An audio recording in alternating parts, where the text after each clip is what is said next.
Plants vs Zombies has been beaten in hundreds of different ways. People have gone as far as making the nuts only challenge, beans only challenge. There's probably been a grass only challenge. Yeah, maybe not. So one day whilst playing Garden Warfare, I suddenly froze. But then I was brutally massacred. However, it made me think up the idea.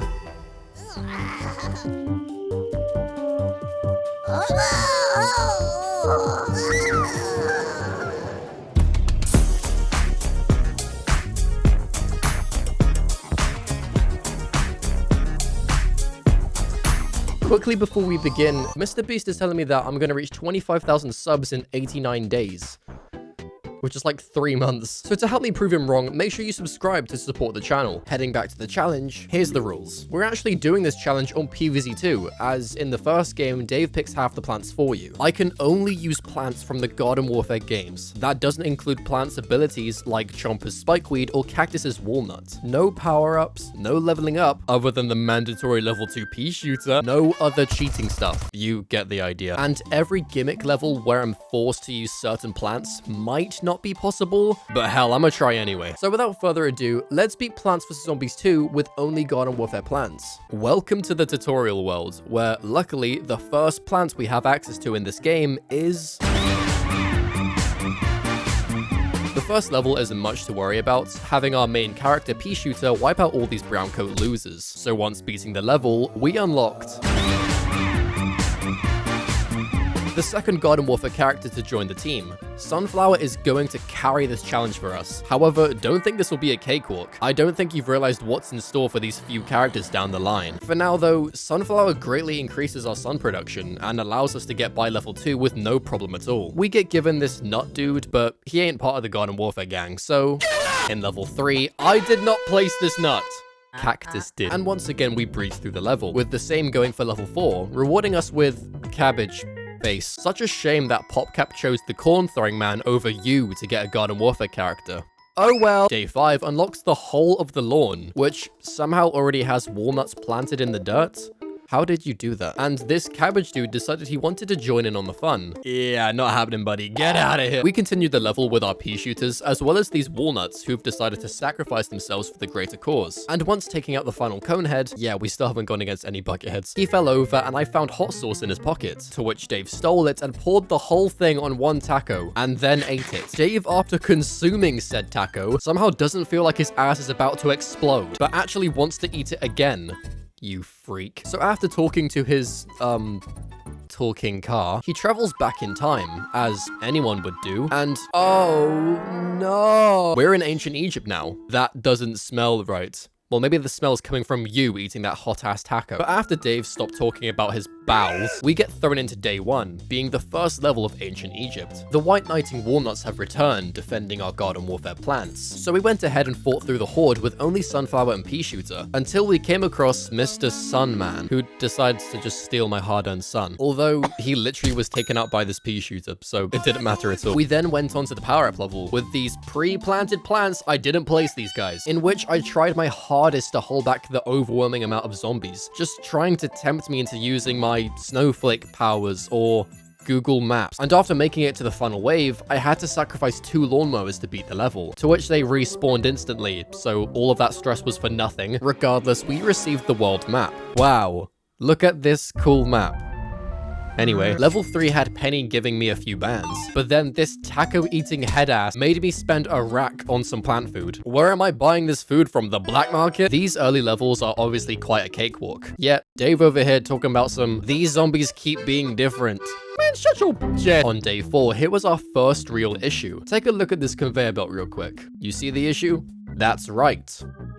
Why does this plant got dreads? The conveyor belt levels will likely be the downfall of this challenge, with not knowing which plants are coming next, along with if these plants are even in these levels. However, luckily the early levels give me an infinite supply of lawnmowers because I guess they think I suck at this game. So I beat the level without placing a single plant, and then was forced to upgrade this Peashooter against his own will. Dave reminds me that, hey, look, you can buy upgrades for money. Use your money to buy upgrades. Spend your money. But I just ignored his demand and went on to placing down the Garden Warfare team. Whilst it might not look like it now, the zombie right here will cause serious issues in the near future. but not the far future because we're not in that world yet. I want to make iceberg lettuce freeze fire more better, Penny. Shut your fat ass up, Day 6, the first boss level in this challenge, which happens to be another conveyor level. And it so happens to be also the first level to not have unlimited mowers anymore. I guess they're taking my trainer wheels away from me. And look, I really wanted to see if I could beat this only using Garden Warfare plants, but legitimately, the only thing that technically counts is Iceberg Lettuce, who was a cancelled character for Battle for Neighborville because the game fell off and died. But even then, the iceberg doesn't show up enough in the conveyor to stall everyone before the mowers can wipe out the board. So as I stated in the beginning of this video, try to ignore these levels that force the plants in my pockets. So we pushed through day 6, day 7, and oh boy, the tutorial messages are finally over, giving us access to the store. And that means that's right, the OG Garden Warfare team has been assembled. So in day 8, we deployed our heroes and let them piece up all the zombies. It's wild to see how the game suddenly becomes a whole lot easier with these two joining the team. However, after moving on from this level, I got hit with an ad. Now, I didn't know that there was just adverts that forced you to watch them with no reward, like gems or coins or this special plant, but half of these adverts are just broken anyway. This guy is just in the void. What are you promoting here, the color black? We went on to beat day 9 like it was nothing, which unlocked this slimy garden hose with eyes. And despite day 10 shoving all these gravestones on my lawn, I just used Cactus' piercing ability to hit the zombies right through the hieroglyphic cuboids. Day 11 had me slightly worried when the talking truck told me, you have to bring these plants. Bring these plants. Which made me think, welp, it's over. Again. But as she drove off, we were given not only Sunflower, but Peashooter too, let's go. With having access to 2 of our Garden Warfare plants, we managed to clear out all of the mummies and daddies. In day 12, we had a rough start with a conehead making it halfway down our field, but luckily Chomper was there to nom. Chomper, I will admit, is relatively strong for these early stages, with even being able to take out this zombie trapped in a asparagus in one bite. Another strange feature I didn't expect was Cactus being able to turn into spikeweed, as approaching zombies would force him into the ground, and kinda just stab them from below. Day 13 had us placing plants next to Dave's mucus collection, and me, being the idiot I am, thought these guys needed protecting, otherwise Dave would show up on my lawn with a shotgun. But it turns out I'm just not allowed to plant on these guys, which I didn't understand until way later. Day 14 unlocked the Zen Garden, which had a small depiction of Dave? Gnome? Knave? Before heading into day 15, we got hit with another advert. What even is this? Pink snake. Dave then tells us there's a plant call on the banana phone. Plants don't have arms. How did they phone you? In an attempt to save these endangered plants, I simply went to go get the shovel and, unsurprisingly, that didn't work. So we had to instead fight every single zombie, all because Dave couldn't get off his taco-eating ass and dig up 3 flowers. Luckily, we passed the level with flying colors, which can't be said for this advert since there are no colors and I still managed to fail. Day 16 happened so fast that the sunflowers I placed spelled out the letter F for fast. Day 17 told me I'm not allowed to place more than 17 plants. Why? But due to Cactus's dual-wield up, down, left, right cheat code looking ass, I resorted to primarily placing him over the course of the whole level. And my present for beating it was an extra plant food slot. Thank you. Funny enough, whilst loading into the next day, this white flower suddenly started to crash out and stretch into pain, transforming himself into a snowflake. Good for you, Snowflake. Dave then tells us we're going up against our first Peashooter level. No, not that Peashooter. I'm talking about this Peashooter, which I beat entirely on this channel. So go watch it if you're really awesome and cool. Unfortunately, without having the ability to combine my plants like in Peashooter, I had to resort to using basic cactuses and Peashooters to fight my way through day 19, 18, where these camel panel built like a wet flannel suffered the most, with Cactus shooting straight through all of them. At this point, I thought Dave was just messing around with me because day 19 required us to never have more than 16 plants and also look after these green shit, all whilst Jack Black from Jumanji sets all my plants on fire. And in my first attempt of this level, this zombie ate through my sunflowers, beelining it straight to these useless pebbles, and I thought it was over. All until I realized these dudes have a thing for being stepped on and didn't mind. But that didn't stop Jack Black from burning down everything and I had to restart. After playing more carefully around Jack Black, and by that I mean just sacrificing everything so he can be run over. We beat the level, rewarding us with Repeater, Peashooter dose. ×2. He shoots 2 times. Unfortunately, Repeater isn't in Garden Warfare, so we moved on to day 20, having to once again protect these goddamn sunflowers. I tried to play more strategically against Jack Black by planting chompers in front of my sunflowers to eat him way before he gets close to burning everything down. And surprisingly, this meta was working. So as Jack Black rebooted to the bottom lane, I placed another chomper, and... what?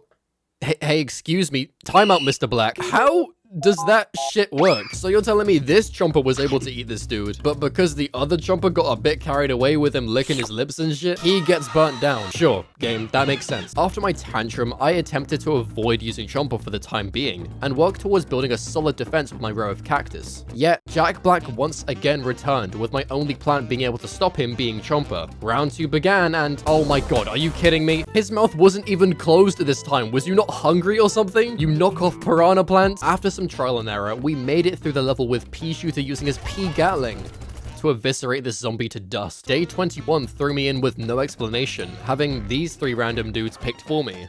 So, okay then. But fortunately for us, that means we get to bring along...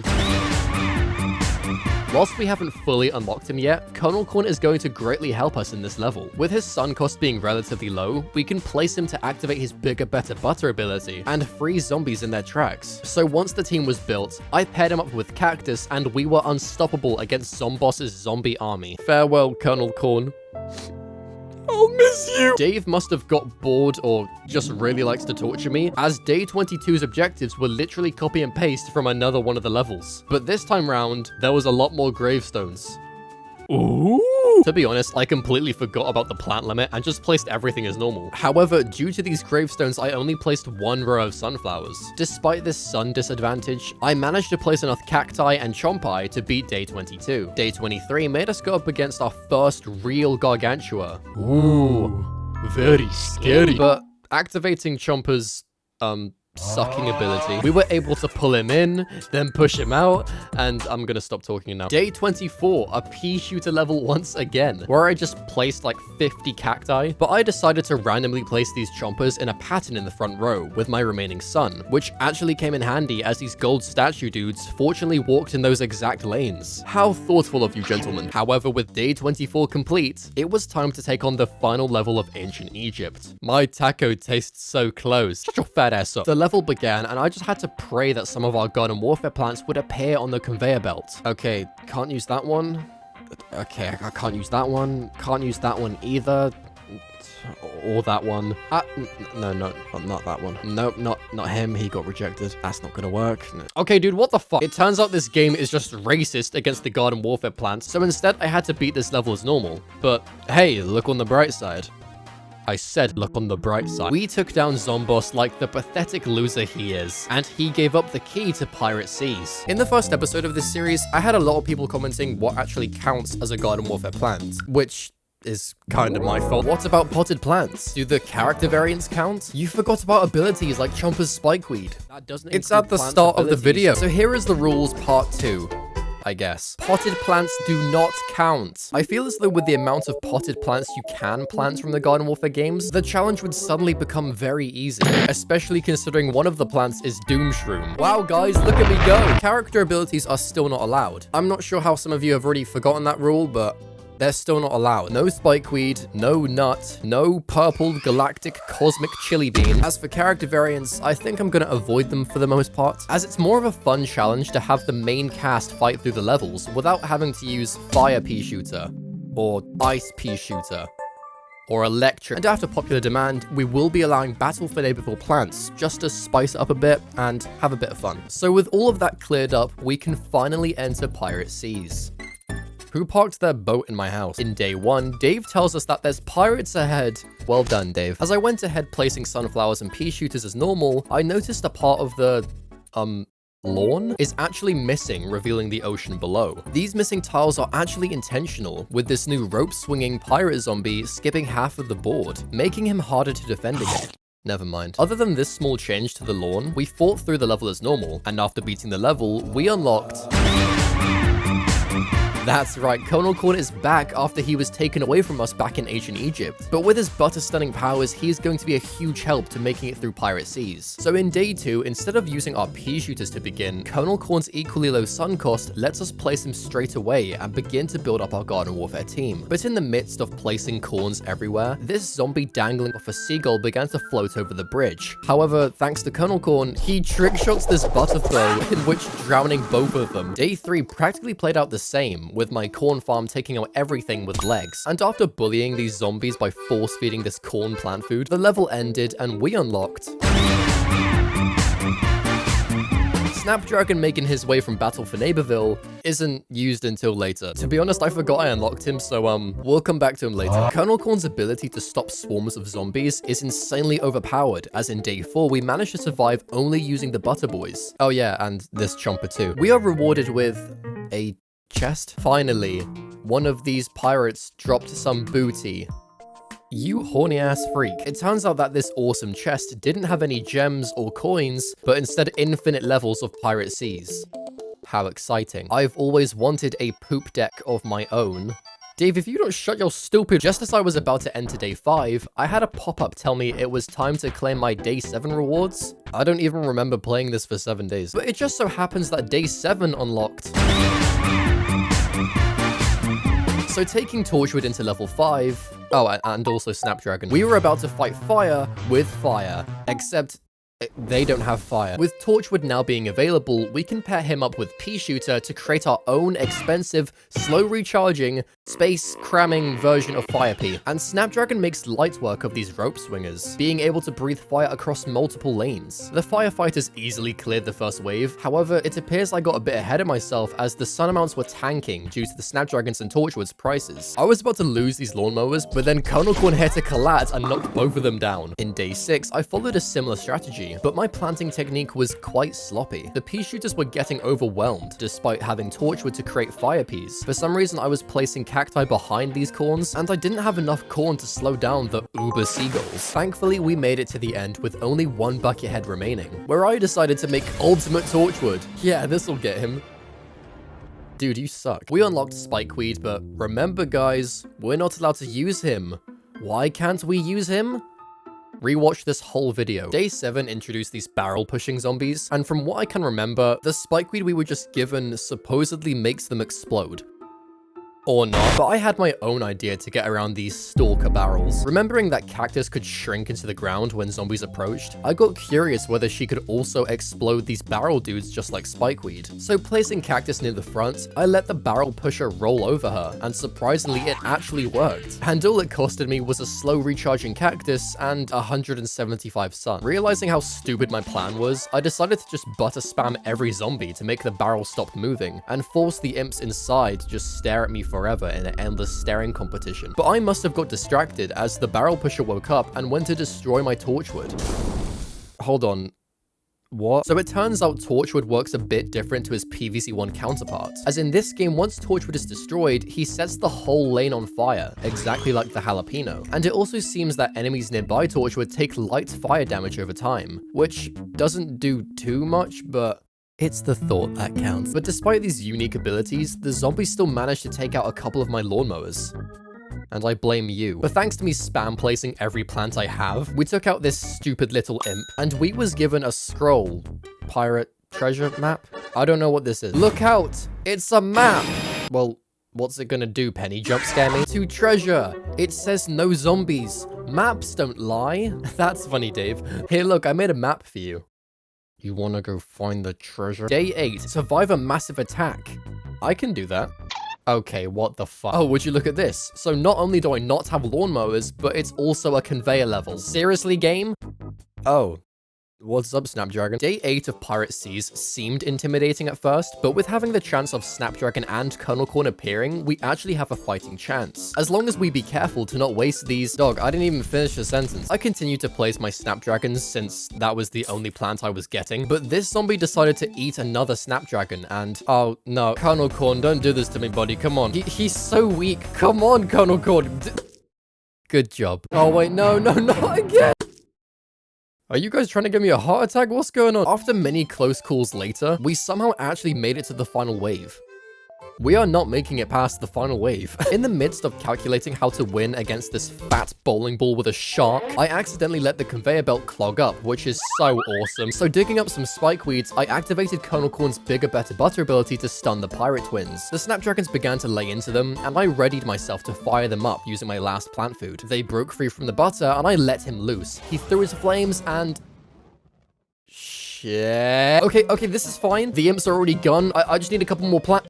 Are you kidding me? Okay, yes, the first one is down. Guys, come on, guys, please. This is the last guy. Corn, I'm gonna need some butter. I'm begging you. Come on. Where's the plants? Come on, something, please. We tried again, but this time I really played it safe with my plants. I realized that I need to save as many Colonel Corns and Snapdragons as possible, and after actually paying attention to the conveyor belt, we had way more plants on the board in the early game. And with a whole row of Snapdragons, none of the flying zombies were eating their way through. When the fat-ass pirates returned, I basically had a full board of plants, as well as maxed out plant food. I guess you could say it was a joke, guys, don't worry. Day 9 had a stranger layout with 3 of the lanes missing, which is the exact amount of rows Snapdragon is able to hit. After playing more carefully in the boss fight, I seem to have this beautiful layout of plants. I mean, ignore these zombies for a sec. Here we have the Colonel Corn patch, nicely laid out. And just behind them we have my electric cacti. Just below them we have my sunflower garden and this neat row of Snapdragons defending the docks. It's just so perfect. Anyway, we unlocked this jelly bean with googly eyes. In day 10, it seems as though I found the perfect strat, with the corn taking up the solid lanes and Cactus and Snapdragon blocking off everything else. So as the final zombie walked to the plank, I had to carefully choose who to give my last plant food to. Get him, Sunflower! A lot of the Pirate Seas levels are very similar in design. It's practically a lottery pick which rows are deleted for each level. So we breezed past day 11, unlocking Coconut Cannon. Where have I seen you before? Day 12 has us stumped with a forced minigame, having to shoot the Uber seagulls out of the sky. How do I justify me using these cannons? Well, in Garden Warfare on the map Walnut Hills, which is where Dave lives, these cannons can be seen on the front porch, which he clearly took with him for safety purposes, and now he's decided to whip them out on this level. I didn't place these cannons from Garden Warfare on the map Walnut Hills, Crazy Dave did, because he took them from his home. They're basically his pet. Okay, if you weren't aware, the coconut cannons in this game require you to physically tap on the screen, because these guys seem to have 0 brain cells in their coconut shell. Oh, you want me to kill this zombie? Nah. I'm good. You gotta stand up for yourself. I am not doing anything. Oh, you let your plant get eaten. Try again. The cannon minigame was relatively easy, considering I got the score to beat the level on my 3rd coconut shot. And after tallying 19,200 points, I got paid 1 silver coin. Moving on from this level, I got thrown out, so Penny can tell me, look, I have detected a new rift opening. It's the arena. She found the arena. Arena? That sounds like an arborina of gardening warfare. In day 13, I think Dave is starting to go broke, as I have to produce 2,000 sun for him in this level. And what better way to farm sun than placing 2 rows of sunflowers? Hey, Parrot, what are you doing? Hey, drop that sunflower right now! It turns out Captain Dickhead, along with his trusty sidekick Lobotomy Parrot, tend to get a bit crafty and just steal my plants never to be seen again. Where do they end up? So after placing 2 corns to try and wipe out Crack Sparrow, his bird got bored and just went and snatched my Snapdragon. But after the pirate was eliminated, our defense was looking more complete, and every zombie was being taken down with ease. Hey, wait, who let you back in? Not the same Snapdragon. Guys, how is he not dead? The final wave arrived, and thankfully nothing could get past. Oh, you have got to be kidding me. Grab your water wings. We're going to get wet. Don't ever say that again. Finally, a Peashooter level for the Pirate Seas. And feeling nostalgic of my PvZ 1 days, I decided to simply go for the Peashooter Torchwood combo, as well as these cactuses, because why not? And all was fine until these barrel rollers got a bit carried away, and were about to destroy my Torchwoods. But hold on a sec, surprise Snapdragon blast. Aura. We get given 3-Peter and move on to day 15. Hello, 3-Peter. Not only that, but we also have to protect these flowers that have somehow grown through the floorboards. Thankfully, with Torchwood being part of the Garden Warfare crew, we can plant our Peashooters to take out the zombies with no problem at all. Game? I think we're finished now. I vanquished all the zombies. Game? Hello? Remember, protect those plants. Why are you saying it like I suck at doing my job? Oh yeah, never mind. In day 16, as a way to counter the barrel rollers deleting my jelly beans, the game has forced spikeweed into my loadout, but I think I'll just use my version instead. And thankfully, due to these beans taking out the first couple zombies, I can rack up a whole garden of sunflowers before the next big wave. Along came the barrel zombies, and as I was about to use my spikeweed 2.0, I realized I couldn't place Cactus on the bridge because he's stupid. So after panic buttering everything, it was too late, and never mind, Jelly Bean is actually goated. I did end up placing a couple more plants to defend the beans and made it out with them fully protected. Take that, Penny, you dumb car. It seems as though Dave has gotten into speedrunning all of a sudden, as day 17 requires us to defeat 20 zombies in 30 seconds. What are you trying to prove? So you may be wondering, how do I achieve such a task, killing numerous zombies in such a short time span? Aura. Entering day 18, I was slightly worried when reading I have to survive with the given plants, thinking I would just be given maybe only sunflower, corn, snapdragon since they're from this world. So starting the level, I realized they gave me none of those garden warfare plants. Not even sunflower. So with my trusty Peashooter, I began to just place him everywhere. He's my only hope in beating this level. And funny enough, I actually beat this level first try. Yeah, shockingly, Peashooter can carry this level all by himself without having to use any of you losers. In day 19, we had to once again protect these flowers. How did I not lose? Day 20 needed me to produce even more sun. You broke-ass bitch. And then just to have a laugh, day 21 needed me to produce 2,500 sun and speedrun killing the zombies. Dave, seriously, what did you do to be in this position? We managed to clear both objectives playing the level as normal, but these imps started to consume literally everything, so it called for backup Chomper. Only $4.99. Seed packet not included. Day 22 was yet another Peashooter level. And is that it? 3 zombies? Okay then. You guys like my loadout? I call it Cactus City. With Cactus being able to shrink and turn into spikeweed, the level was a breeze and we moved on to... Dave, come on man, you're doing too much with these objectives. Day 23 was reasonably easily. However, for some reason I thought I couldn't place plants on these flowers. All until I misclicked this corn and now I look like a dumbass. We beat the speedrun objective casually. And day 24 came around with no objectives. Either Dave has finally paid off his loan shark, or he was killed by the mafia. This row of snapdragons made any threat we faced instantly go down, and after exploding the cannons with electric cactus, we have arrived at day 25. Boss fight time. I've discovered something in your time machine. It's basically the same as my stuff. Explain to me how yo ass created Penny. Is it true? Could I be a zombot? User Dave. Am I the daughter of Zomboss? Hold on, wait, I did not know this. I need to update my theory video because this piece of info changes everything. Theories and speculation aside, we have a job to do, and it's not gonna be easy. The conveyor belt gives us Snapdragon and Kernel Corn from the Garden Warfare gang to take him down. So after beginning to plan down what I had, the lobotomy parrot instantly stole my Snapdragon. Yeah, it's not looking good. Half of my mowers were already destroyed, and this dumbass parrot keeps stealing all of the shit I place. However, after taking out a few zombies, we got a bit stronger in our defense, although the conveyor belt once again was clogged up, leading to my plants once again being overwhelmed. And after this crazy Kernel Corn butter snipe, I've managed to survive for over 5 minutes. And this is the amount of health Zomboss is on.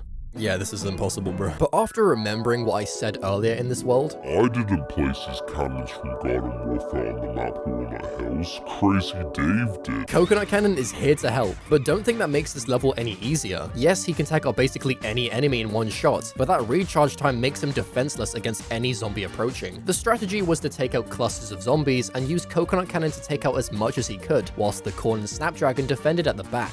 However, the conveyor belt kept screwing with me with the wrong plants, and I lost once again. This zombie ain't eating nothing. He's got no hands and is also blind. At this point, I was getting tired and thought this challenge was practically impossible with only Garden Warfare plants. The zombies kept breaking through my defense, and my plants kept on being stolen. But that's when I noticed we actually took out a third of his health, and it gave me hope we had a fighting chance. I continued my Coconut Cannon strat of taking out the clumped together zombies, but also to avoid his cooldown, I plant fooded them right after to to push back the larger threats and give myself more time. The gargantuas were just getting out of hand, but thanks to Colonel Corn, we were able to stun them just for a second whilst everything recharged. But just in that moment, Zomboss took out 2 rows of my defense, and it looked like game over from this point onwards. I sacrificed another lawnmower to buy me time, and actually managed to stop Zomboss from killing my plants with a perfectly timed coconut bomb. Only a third of his health remained. However, the biggest problem now was finding space to get rid of these plants so the Garden Warfare ones could appear. If I place these plants in an area that damages the zombies, the challenge is immediately over. With the parrot stealing my coconut cannon in the bottom lane, there was no way I could recover from this. And I was right. We lost with only a third of his health left.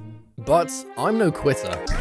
Oh, piss off. We ran it back, but this time making sure I don't clog the conveyor belt with non-Garden Warfare plants. And by playing more carefully, we actually got past his first phase like it was nothing. Every Gargantua was actually getting wiped out thanks to all of the Garden Warfare plants working together. And at this point, Zomboss was at his final phase. It's all come down to the...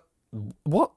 Zomboss, you big head bitch. Our defense took a big hit, with only 7 plants remaining alive, but thanks to some lucky conveyor belt RNG, we were getting the exact plants we needed to barely take out these hundreds of zombies ahead. And due to this accidental coconut bomb, we stunned Zomboss from taking out even more of our plants. And I knew now, it had to be coconut cannon to finish him off. So with one last coconut bomb, we took out Zomboss, and he dropped the key to the Wild West. We've now arrived at the 3rd world of this challenge, and golly gosh, is it beginning to suck. Before we head into the chaos, I just want to clarify that there's a lot more gimmick levels in this world, which definitely makes this world a bit of a pain in the unexpected item. But as stated in the very first episode, try to ignore these levels because they are stupid, and I hate you. Regardless, I will try my best to beat these levels, because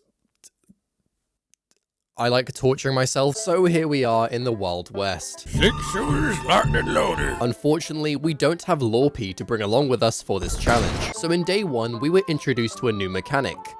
The minecart. The minecarts in the Wild West allow you to transport your plants to different lanes, allowing them to attack approaching zombies out of reach. However, I like to use them to give my Peashooter permanent brain damage. After getting bored of edging this Peashooter, I brought in the whole team and began to plant my sunflowers and Peashooters. I planted a couple torchwoods to take out the bigger threats, like Cone Man, and as we took out the last zombie, Chomper did his minecart happy dance. We unlocked Peashooter and his annoying brother who was forced to go with him, and went on to day 2. I started the level as normal, but I decided to plant my sunflowers slightly to the right. And this wasn't done in an attempt to trigger you, although I hope it worked. This new hillbilly Billie Jean-ass zombie does this sneaky maneuver where he jumps over the whole lawn and eats everything from behind. Is he stupid? I saw this coming from a mile away, so I placed Cactus at the back to stab him whilst in the ground. I'm not falling for your tricks, Grandad. You're not clever jumping over my... Oh. Never mind. Day 3 wasn't much different. However, we now have to go up against a whole ass piano. The piano zombie plays such awesome music. Like...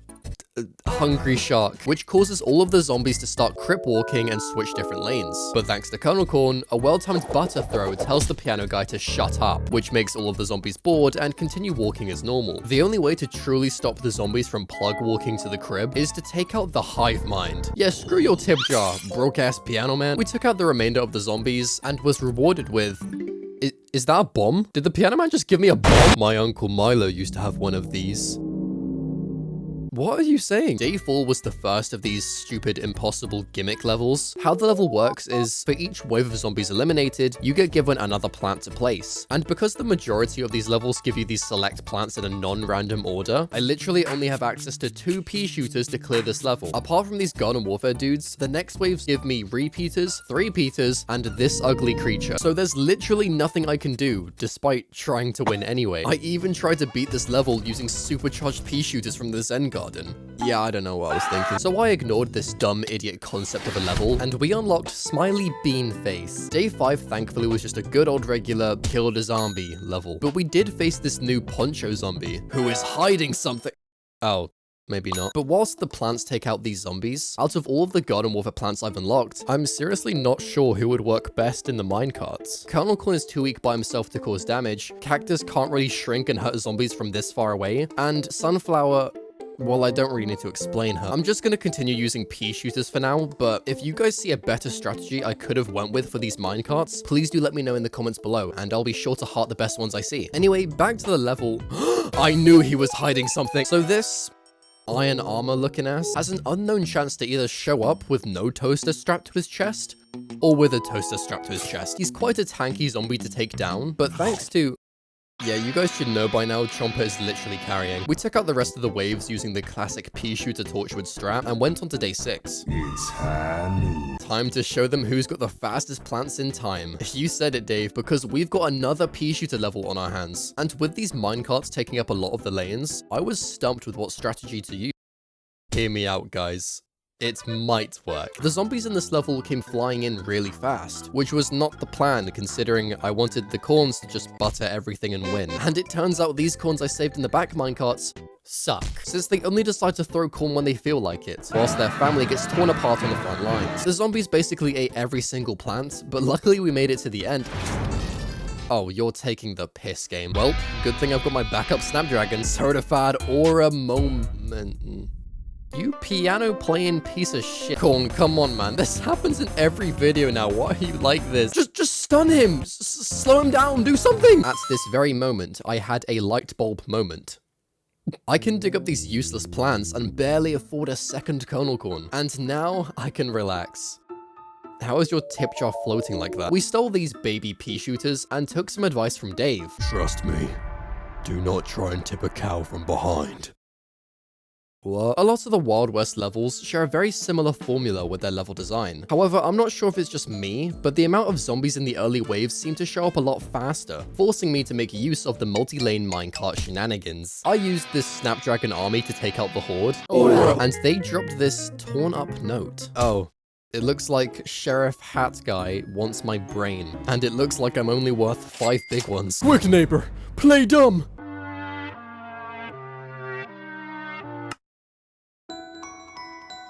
What the fuck? Day 8. Once again, we have to survive a massive attack without any lawnmowers, which unfortunately also means that this is a conveyor belt level. And whilst we may have got very lucky with the Pirate Seas plants showing up last time, this time not so much. I did attempt to try and beat this level only using plant abilities just for fun, but that didn't work out either. So we're just gonna go straight to day 9, where these plants are mine.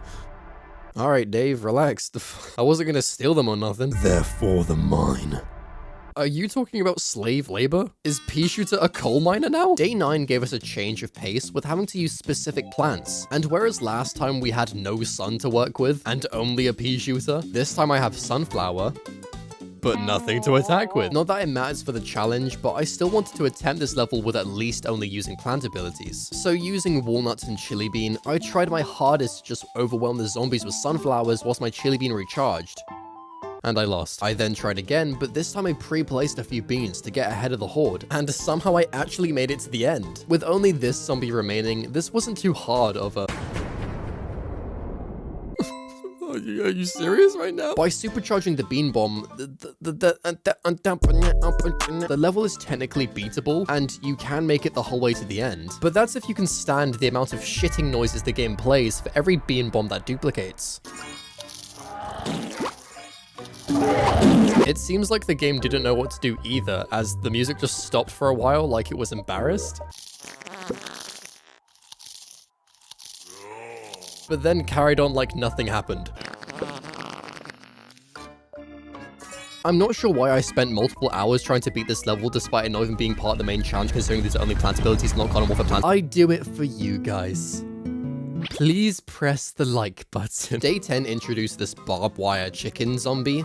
That looks very painful, but once shot enough, he unleashes this very illegal chicken army to eat all of my plants. Probably because they've been taped to his chest for a week. And this zombie was definitely intended for the iPhone charger to take out, but Snapdragon does just as good of a job deep frying all of these zombies into KFC. In day 11, it appears Dave has become too rich, as now he's telling me I can't spend over 500 sun. You tight ass. It's not like you own the flaming ball of death in the sky. Regardless of his greedy instructions, this level was actually actually pretty fun. With only using my 2 cacti, I managed to get by this level pretty easily, which then led us into the next day, having to do this minigame garbage again. I can't even attempt to beat this level considering the first plant we get is Bloomerang, and there are no mowers to stop the first zombie from eating my face. So in day 13, oh. Hello, Mr. Bull. This level had a bit of an annoying layout, with the first 2 lanes being minecart-ified, basically forcing my cacti to keep an eye on which lanes the grandpa zombies spring to. And the bulls did seem intimidating at first, but Chomper skipped breakfast today, so he'll just eat them entirely. Day 14 was a breeze. Day 15 I kinda cheesed, because I wasn't allowed to kill my plants, and Cactus is basically unkillable. And then this piano zombie decided to plant something just before he died. Aww, he grew up to be a nurse. Just like Piano Man wanted. These levels can be tough nuts to crack. And I want... Well, okay, I know I joke about Dave being weird, but you are seriously messed up. Why can't you say something normal like... I like cheese. Day 16 needed me to protect this nut from being eaten, so I made sure to suit him up because...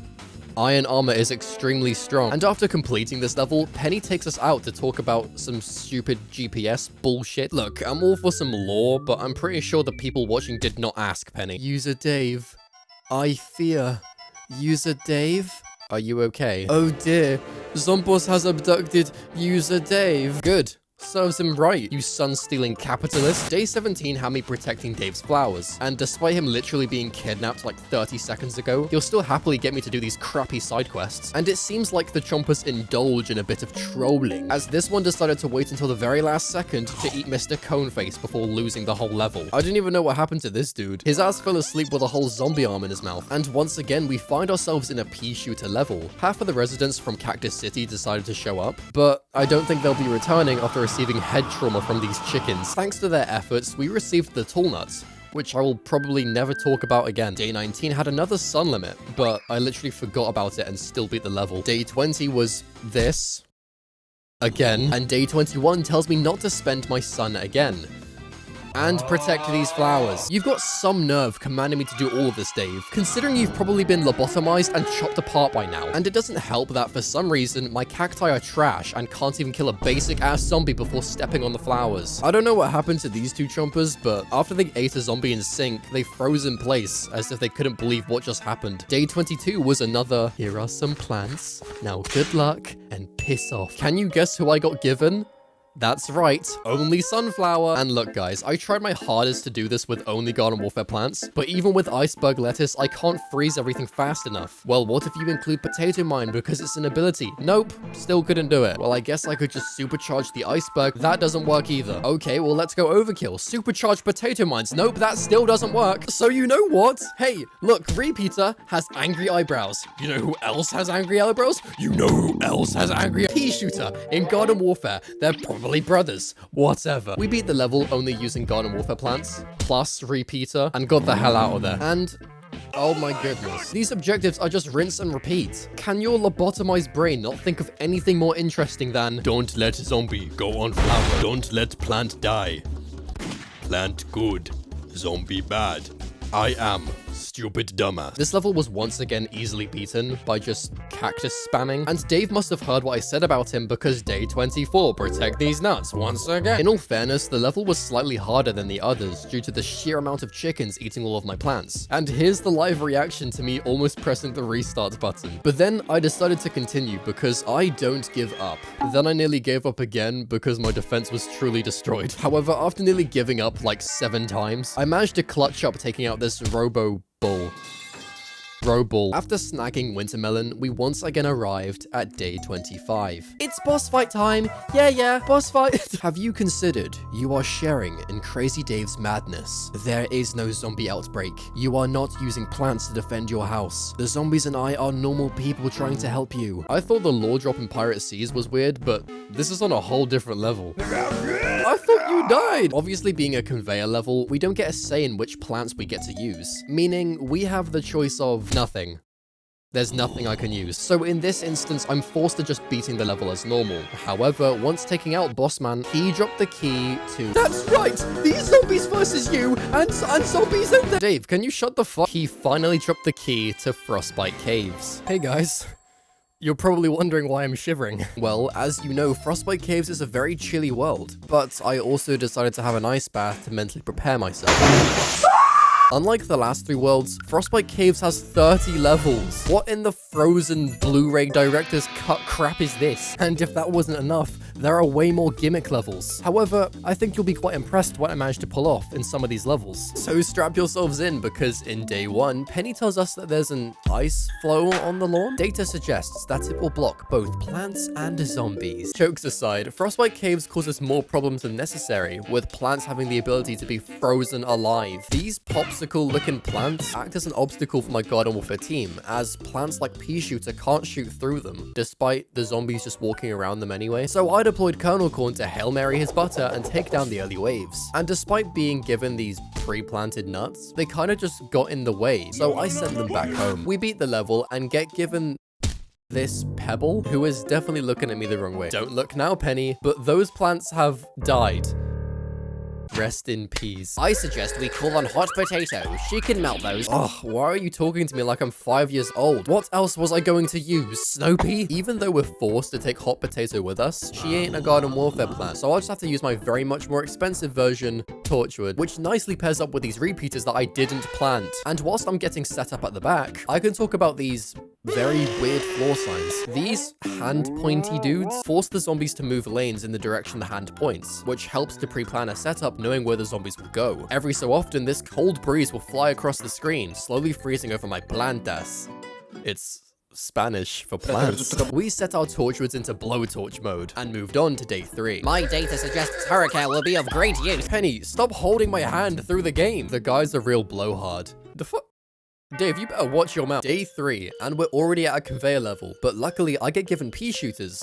Just not fast enough. After discussing my repeater Peashooter simulation brother analogy last time, the game is giving me repeater, so I'm just gonna use him here. I won't be using him in levels, but just in the levels he's given to me. Capiche? Capiche.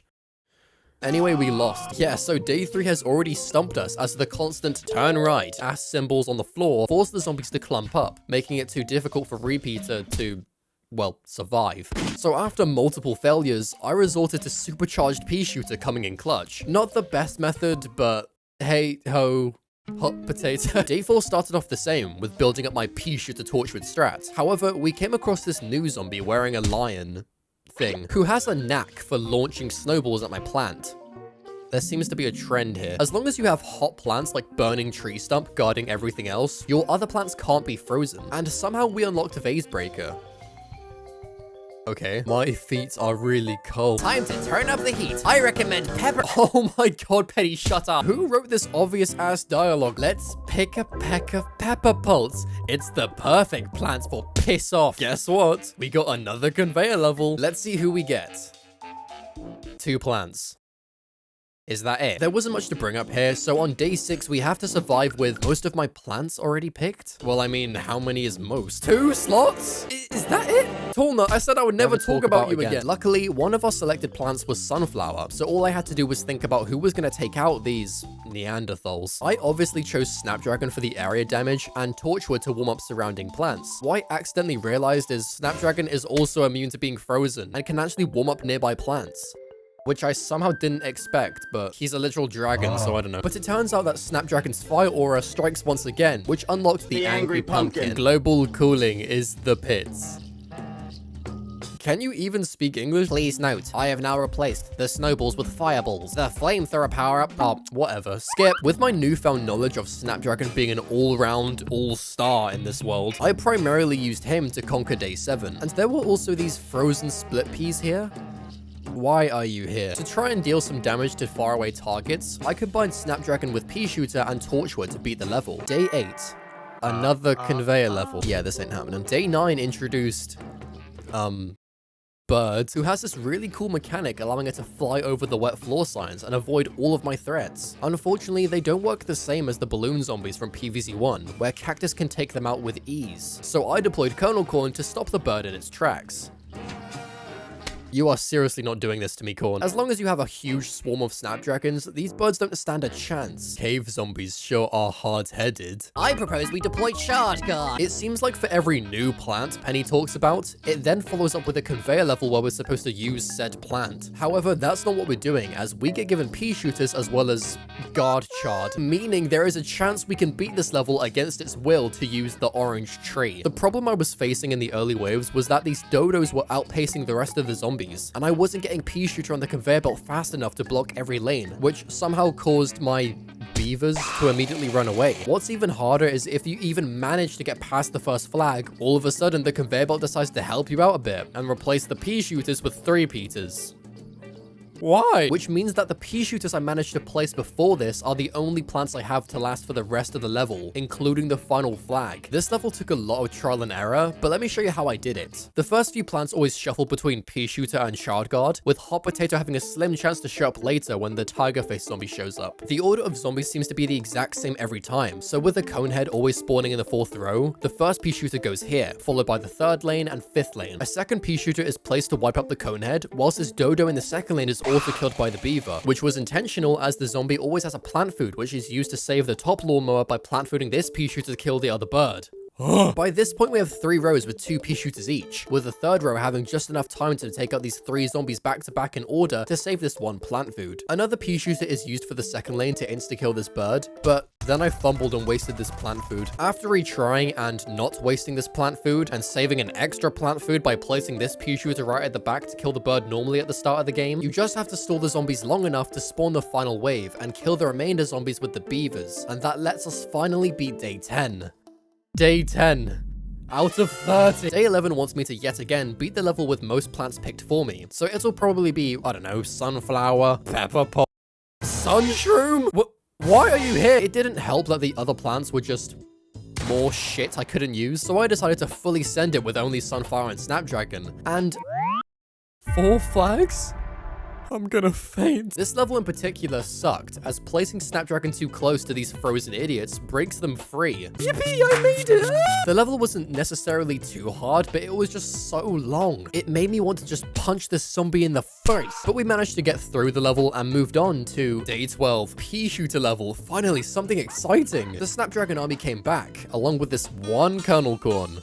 I don't know, I had a bit of sun left, but this was actually a smart strategy, as I could focus on using Kernel Corn's butter ability to stun larger threats next to the Snapdragons to get in some extra damage before my plants are eaten. And this method worked all the way until the end, where Mr. Buckethead ignored the butter for some reason, and then ate his way through all of my dragons. Speaking of dragons, I was supposed to get a sponsor related to a popular dragon-related game, which I will not be saying to avoid legal trouble. However, they decided to back out because my views were too low. How very cool of them. Anyway, in day 13, we have to protect Dave's flowers once again. Dave, why are you planting flowers in the middle of caveman land? How are these dumb flowers supposed to grow in these frozen rocks? We beat the level using the same tag team combo from before, and oh, a pre-picked plant level.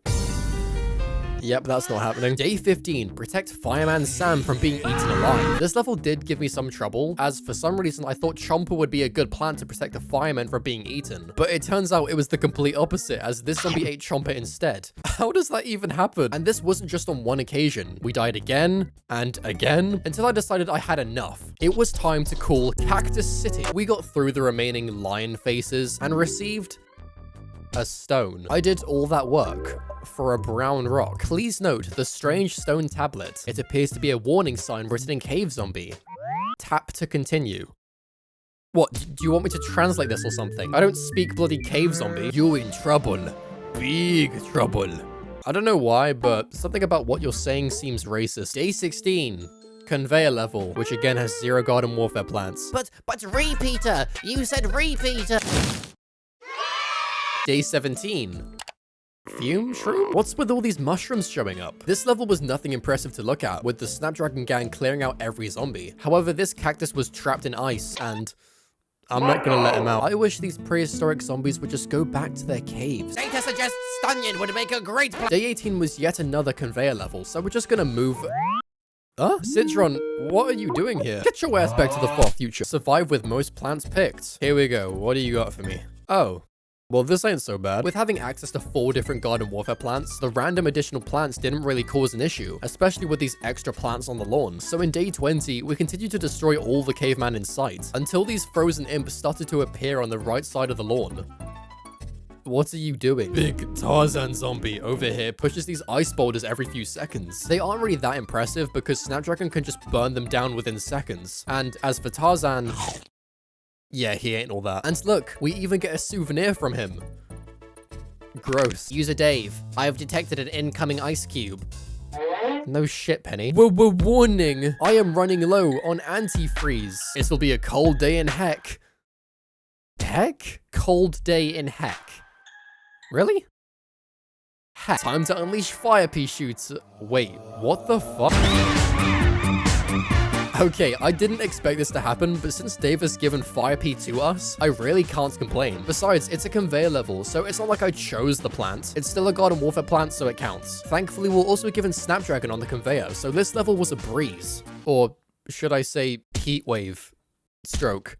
This level gave me heat stroke. Day 22. Crocodile. Why? Me don't know. Although we did end up seeing this reincarnated version of the chicken zombie from back in the Wild West. It's just that this time he has a weasel fetish.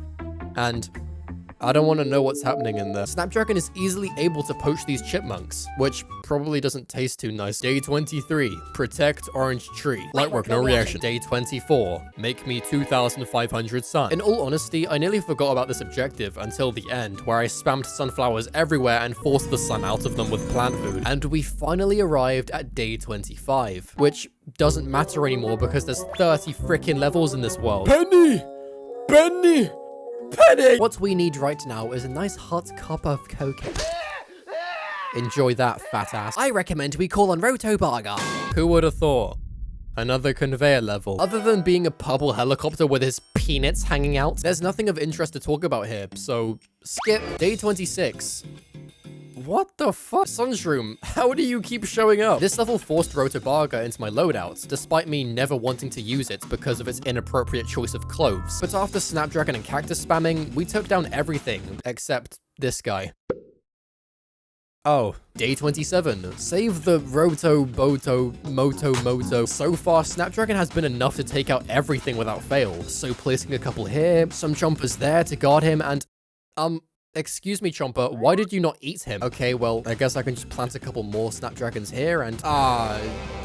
crap. Let's play a game, Gargantua. I give you a plant and we'll see if you like it. Ready? Sunflower. Peashooter.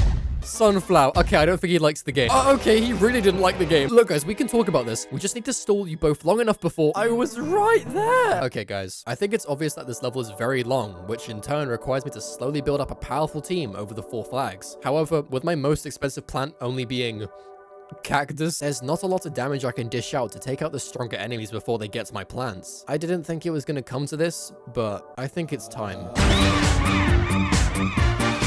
That's right, Nightcap is here with her extortionate price of 300 sun. She packs a huge punch, throwing poisonous ninja stars, slowing down every enemy. With being able to plant more and more Nightcaps over the course of the level, nothing even came close to eating the endangered plants, and we got by these giant men. Day 28. Peashooter time. You already know what's happening. Snapdragon X Cactus. And with every cactus being powered up, this was barely a challenge for the Garden Warfare team. My beaver did have to carry at the end though, wiping out this Gargantua, but that didn't matter because day 29 survived with the given plants. Here we go. Let me guess. Sunshroom, Chili Bean, some other bullshit. Oh, yeah, that'll do. With Fire P alone, we was able to take out everything. I think this plant is genuinely overpowered, considering he only costs the same as Torchwood. However, with day 29 complete, it meant we finally arrived at day 30.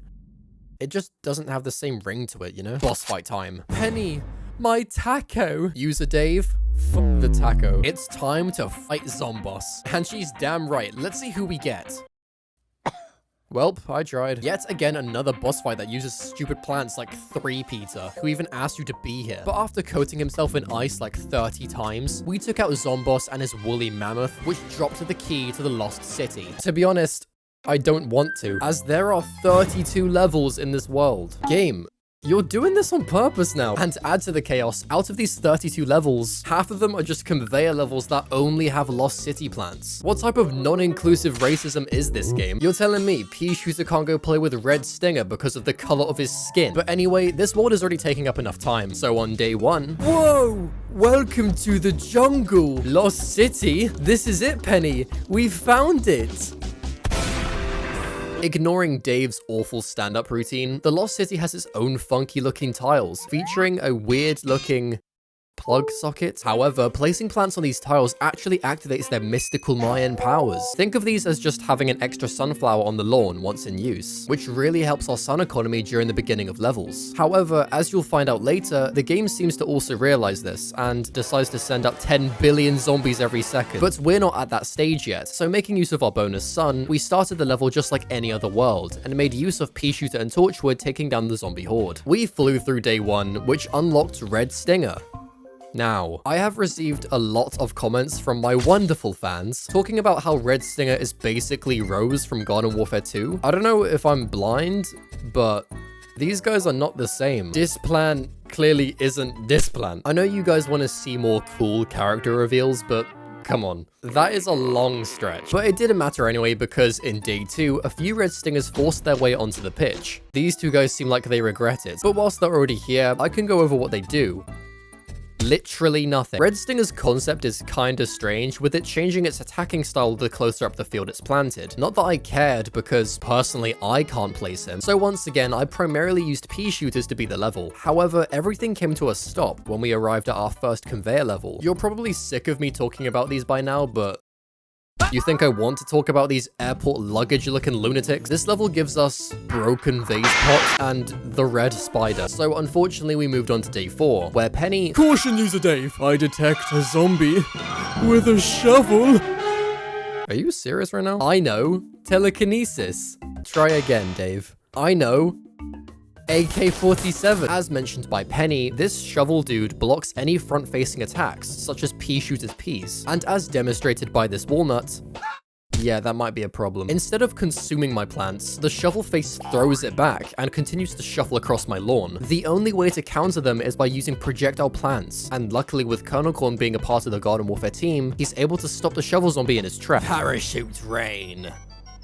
Okay, I guess since these guys are now here, the parachute zombies fall from the sky and just sit there. Picture a crap bungee zombie who just stares at your plants in a very non-consensual way. Something I will say about the parachute zombies though, is after checking up on my sunflower garden, they actually decide to stay and eat their way through my plants, which kind of defeats the point of me building up a strong defense if they just decide to spawn over here instead. The zombies did overpower the corns in some areas, but we beat the level anyway and moved on to day 5. It might be possible. I know I've already brought up these racist levels, only including their world allocated plants. I'm still working on the name, so any future levels in this world that has this same format, I'm just gonna skip. Day 6 forces this orange bagpipe into my loadout, so we'll just have to ignore him whilst placing down our pea shooters. But then I forgot this guy existed, so placing down a cactus, he still shoveled him out of the ground. How do you perfectly shovel out every spike in one scoop, dude? Get rid of this guy, Chomper. Bloody stupid. What in the trick shot bullshit was you going for, Chomper? What was that called? The 360 no chomp. It's really finicky to take down this dude with never knowing if Chomper will get a bite in before the Shovelman decides to throw him away. And you'd think I'd know when to place Chomper to take out Shovelman. But no, he 3-piece combos my Chomper army like they're nothing. What is wrong with you guys? The level ended, giving us the sentient bagpipes, but I was kind of put off listening to this Chomper chew on his food. Leave that little guy alone. What you gonna do if I don't? Day 7. Who are you? You don't even look like you're from this world. This parasol zombie seems to be the long-lost sister of the digger zombie, as she blocks projectiles like Colonel Corn and can only be shot at from the front. You guys are like 2 peas in a fire pod because you make me want to burn myself. Since these two zombies go against each other with what they can counter against, I decided to use something neither of them could counter.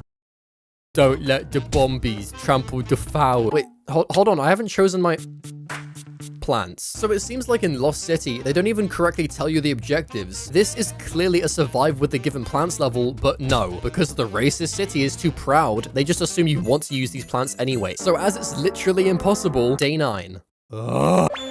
So you're telling me there's a chance? No, there is no chance. Day 10, finally something I can play. This little plus symbol on the middle of the lawn made me want to plant my sunflowers here, which proved to be a bad decision because they ate everything. I had to hold out long enough just to spawn the last wave and let my mowers take out the zombies, as my plants are just too weak to cause any real damage against the amount of zombies spawning in. We unlocked the spiky mango and fly. If it wasn't already hard enough to take out the hundreds of zombies, some of them now take an Uber to make it further down the lawn. Combine this with the skydivers, endless zombie swarms, and Beauty and the Bitch, I managed to barely make it through, and I'm as shocked as he is. Day 12. 5,000 sun? How much is your rent? Luckily, the level had sun tiles scattered everywhere. However, with this ginormous amount of sun I'm able to make, the level decides I should face a ginormous zombie. And after barely getting by the first one, the game then says, well, why not 2 more? This was only possible with Chomper, with having to cycle through my cheap plants for Mr. Gargantua to smash while Chomper eats him. We're only on day 12, and the difficulty of these levels is already ramping up way faster than the previous worlds. Day 13. You know the drill. Day 14. Oh, at least they've actually labeled it correctly this time. Who have we got? Sorry, but I have access to 7 seed slots, and you only chose to bring 3 plants. What am I supposed to do? Sunflower them to death? Day 15. Protect Bagpipe Man. Well, in all honesty, I'd rather see this burnt ballsack be eaten alive. I didn't realize how much Chomper would be carrying us in this world, as he doesn't really care where the zombies came from or what they look like. He'll eat anything that has a face. Take notes, racist city. We get given another map, and I'm pretty sure the zombies already tried this before back in Pirate Seas. But nope, Dave is just as stupid as last time. When have big red X's ever been bad? I will keep doing this until he actually finds the treasure. Come here seeking adventure, have you? I wish someone would carry me in a tiny house. What? Day 16. What a fine selection of plants. Alert, user Dave. My sensors sense incoming imposters. Oh. I mean importers, which have the ability to go camping on the lawn.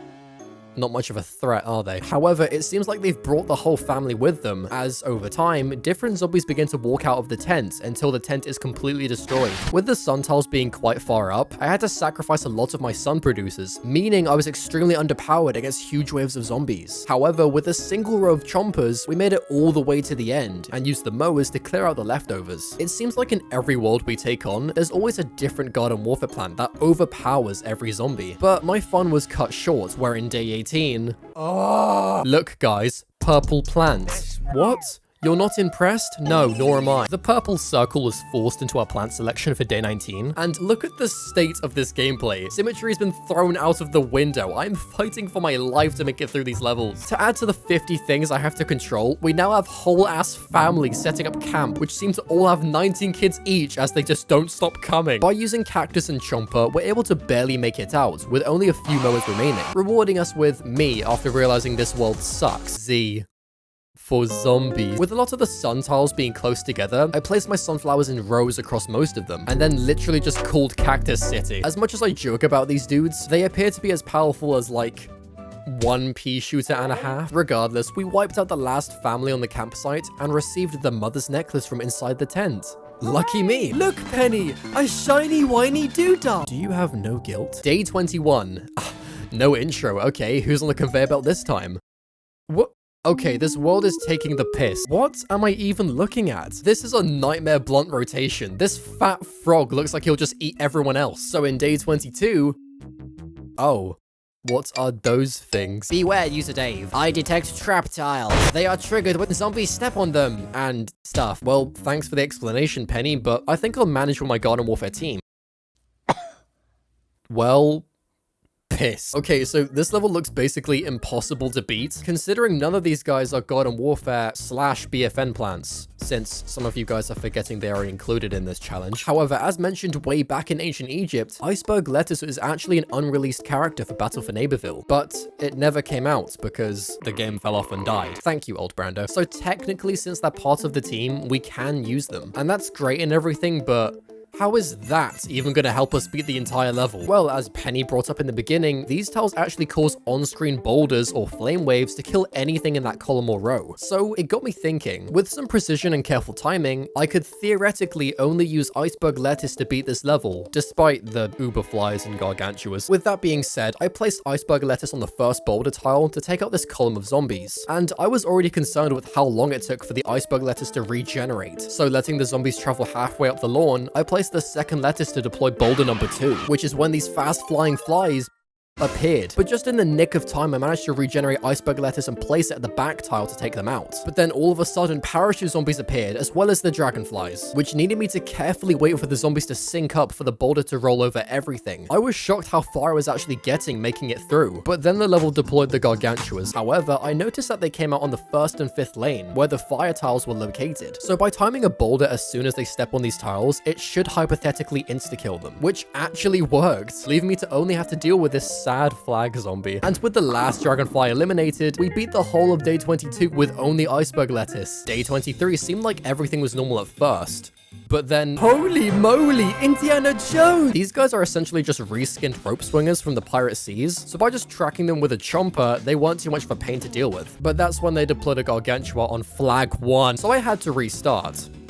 Multiple times. I went back to the classic Snapdragon strats, which lasted all but 2 minutes, and used the plant cycle system to stall the gargantua whilst Chomper eats his lunch. However, with my lawnmowers being taken out, I had to try once again, but this time with Nightcap. With even considering to use Nightcap, I was gonna have to use a lot more sun, so I placed some sunflowers on the further up tiles to increase production. And as zombies got closer to eating Nightcap, they actually activated an ability I've never seen before, allowing zombies to phase through them without being eaten. So with this mechanic, I didn't have to worry about the gargantuas destroying these expensive ass plants, and managed to barely hold out until the end. Day 24, save Dave's flowers. And with the parachute zombies appearing halfway down the lawn, it made this objective way harder than I thought. So to defend the flowers, I used chompers whilst also slowly building up the Peashooter torchwood combo at the back. And everything was looking good until the coal miners showed up and threw everything away. This didn't matter though, as I made it to the end anyway. And in day 25, who are you lot? You'd think I'd struggle with such limited plant choices, but I managed to beat the whole level with literally sunflower and cactus. Why was this level so much easier than everything else? And it appeared the duo tag team theme carried out into day 26 as well, with Chomper and Peashooter managing to solo the whole of the level, which unlocked the guy in the middle of the Canada flag. Day 27. Oh. Who are you? Chomper, you greedy eggplant. This old geezer holding that thing from the Minecraft movie prays to Jesus before using his holy powers to burn my plants to the ground. That's not very Jesus-like. They aren't much of a threat as long as you take them out before they start doing the sun dance, which concluded the level with only 6 plants remaining alive on the board. An intense battle occurred today. Day 28. I mean, at least we got sunflower this time. Using my iceberg strats from last time, I just planted sunflower whenever the zombies came close, which made this level ridiculously easy. I would say that sunflower solos, but at the very end, these imps set up shop way at the back over here, which means that I'm forever stuck with these zombies endlessly walking into these boulders and just murdering themselves. Look, this is the gameplay footage sped up by 10 times. I don't even have to play the game anymore. And as much as it is funny, I can't destroy these tents, as the last time I checked, sunflower doesn't have a gun. So there's literally no way to beat this gimmick level unless I was able to fire off these lawnmowers to take them out. Technically, I'd say that I've won this level because if I were Dave, my lawyer has advised me to not finish this joke. Day 29. Snapdragon. Day 30. We're not done yet. Protect Dave's slime, mold, pissing waste of space. With such limited space, I had to think carefully of what to play. What did you expect? Day 31. We've been here for a whole month. A month in the racist city. And what plants do we get? A nice charcuterie board of ass. But after all that rubbish we had to fight through, we finally arrived at day 32. That line is getting worse every time. Boss fight time. Do we have a chance to beat Zomboss with garden warfare plants? Ah. Typical. But after 32 days of crap, we took out Zomboss in his hot air balloon, and he dropped the key to the far future. But if you know anything about this world, you might know what's coming up that'll really help us to beat this challenge. But enough talk about flying cars and electricity. I don't know how to describe the future. The future! Weird. I thought I'd be hungrier. What happened to your face? Hey, what happened to the lawn? It's so glowy. Well, Dave, these green sticker tiles make it possible for plant food effects to chain across multiple plants, as long as they're planted specifically on these spaces. Put plant food on a Peashooter. Okay. What was the point of that? Whoa, better try that one again. Yeah, I still don't know how this is helping. Awesome. You can plant anything on power tiles. Anything? Welcome back, Spray Peas. After that awfully long tutorial, we headed into day 1 with these Peashooters already given to us For free! which inspired me to continue planting them and combine Peashooter with Torchwood. Who would have guessed? But in the midst of building up my team, this jetpack joyride zombie appeared. Thankfully, he's as strong as a wet flannel, but he can be a challenge to take down when he appears in clusters. With his super mega jetpack, he's able to travel a bit faster, but he also has the ability to blast over my plants and reach the finish. I guess he's vegan or something. We beat the level and unlocked Spring Beans' older brother. Sprung Bean. Laser Bean, as we all know, is not a God and Warfare plant, and is in fact a plant boss, which means we can't use him. But you can play as him using mods! I swear to God, my brother said this to me, and I nearly punched him in the face. Day 2, and oh, would you look at that? We now have Triangle. It's almost like we're assembling the PlayStation Infinity Stones. As mentioned earlier, power tiles let you power multiple plants as long as they're on the same color tile. Why am I deciding to tell you this again? Well, with my massive brain, I thought I could make a smart play by planting down Cactus and using a plant food to supercharge all of them at the same time. And obviously that didn't work, because they're not the same color. But in the midst of me struggling to figure out what a triangle is, this gumball dispenser on a treadmill casted this purple force field in front of him, which blocked all of my... Oh, never mind, Cactus can shoot through it. But that doesn't mean he'll be taken down easily. I bet this guy has like 1,000,000 health. Interesting. After wiping out these other 2 zombie fish tanks, we moved on to day 3, Spider Imp. Simp. I didn't know what these small bugs would do to my plants, so to play it safe, I deployed Kernel Corn. But why do you look like that? Did I drag you out of your part-time job as a clown? I think I must have bought this costume accidentally when recording footage at some points, but I'm just gonna keep it on because he looks silly. So after planting down my cornfield, we destroyed every zombie in sight and got given a green fidget spinner. You know how sometimes suns are bombs? Yeah, this is one of those times. So these radioactive purple suns decide to explode when clicked on before they hit the ground. Somehow hitting the ground, the evil sun turns good again and lets me buy crap shooters. If you haven't already noticed, I haven't brought along any sunflowers, and that's not because I'm stupid. It's not. The rate of sun in these levels significantly increases, which means that sunflower isn't of use anymore. Go home. We managed to get by the level with only Peashooters and... Is that a brain in a spaceship?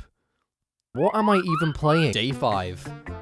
That is not a cone head. I'm not gonna sit here and go through every futuristic, stupid, piss-take zombie in the far future, so we got by with only Spray Peas and Burning Tree Stump. These 2 plants actually managed to get us through quite a few of these levels. It's not even like the power tiles helped this combo much more, but with zombies spawning rather fast in multiple lanes, Peashooter is a great early plant to use, whilst Torchwood can come in clutch during the later waves. You can pick your friends, but you can't pick these plants. Why not, you ugly food truck? Thankfully, we were given Sunflower and Peashooter for some reason, but that didn't matter, as after beating the level, we unlocked...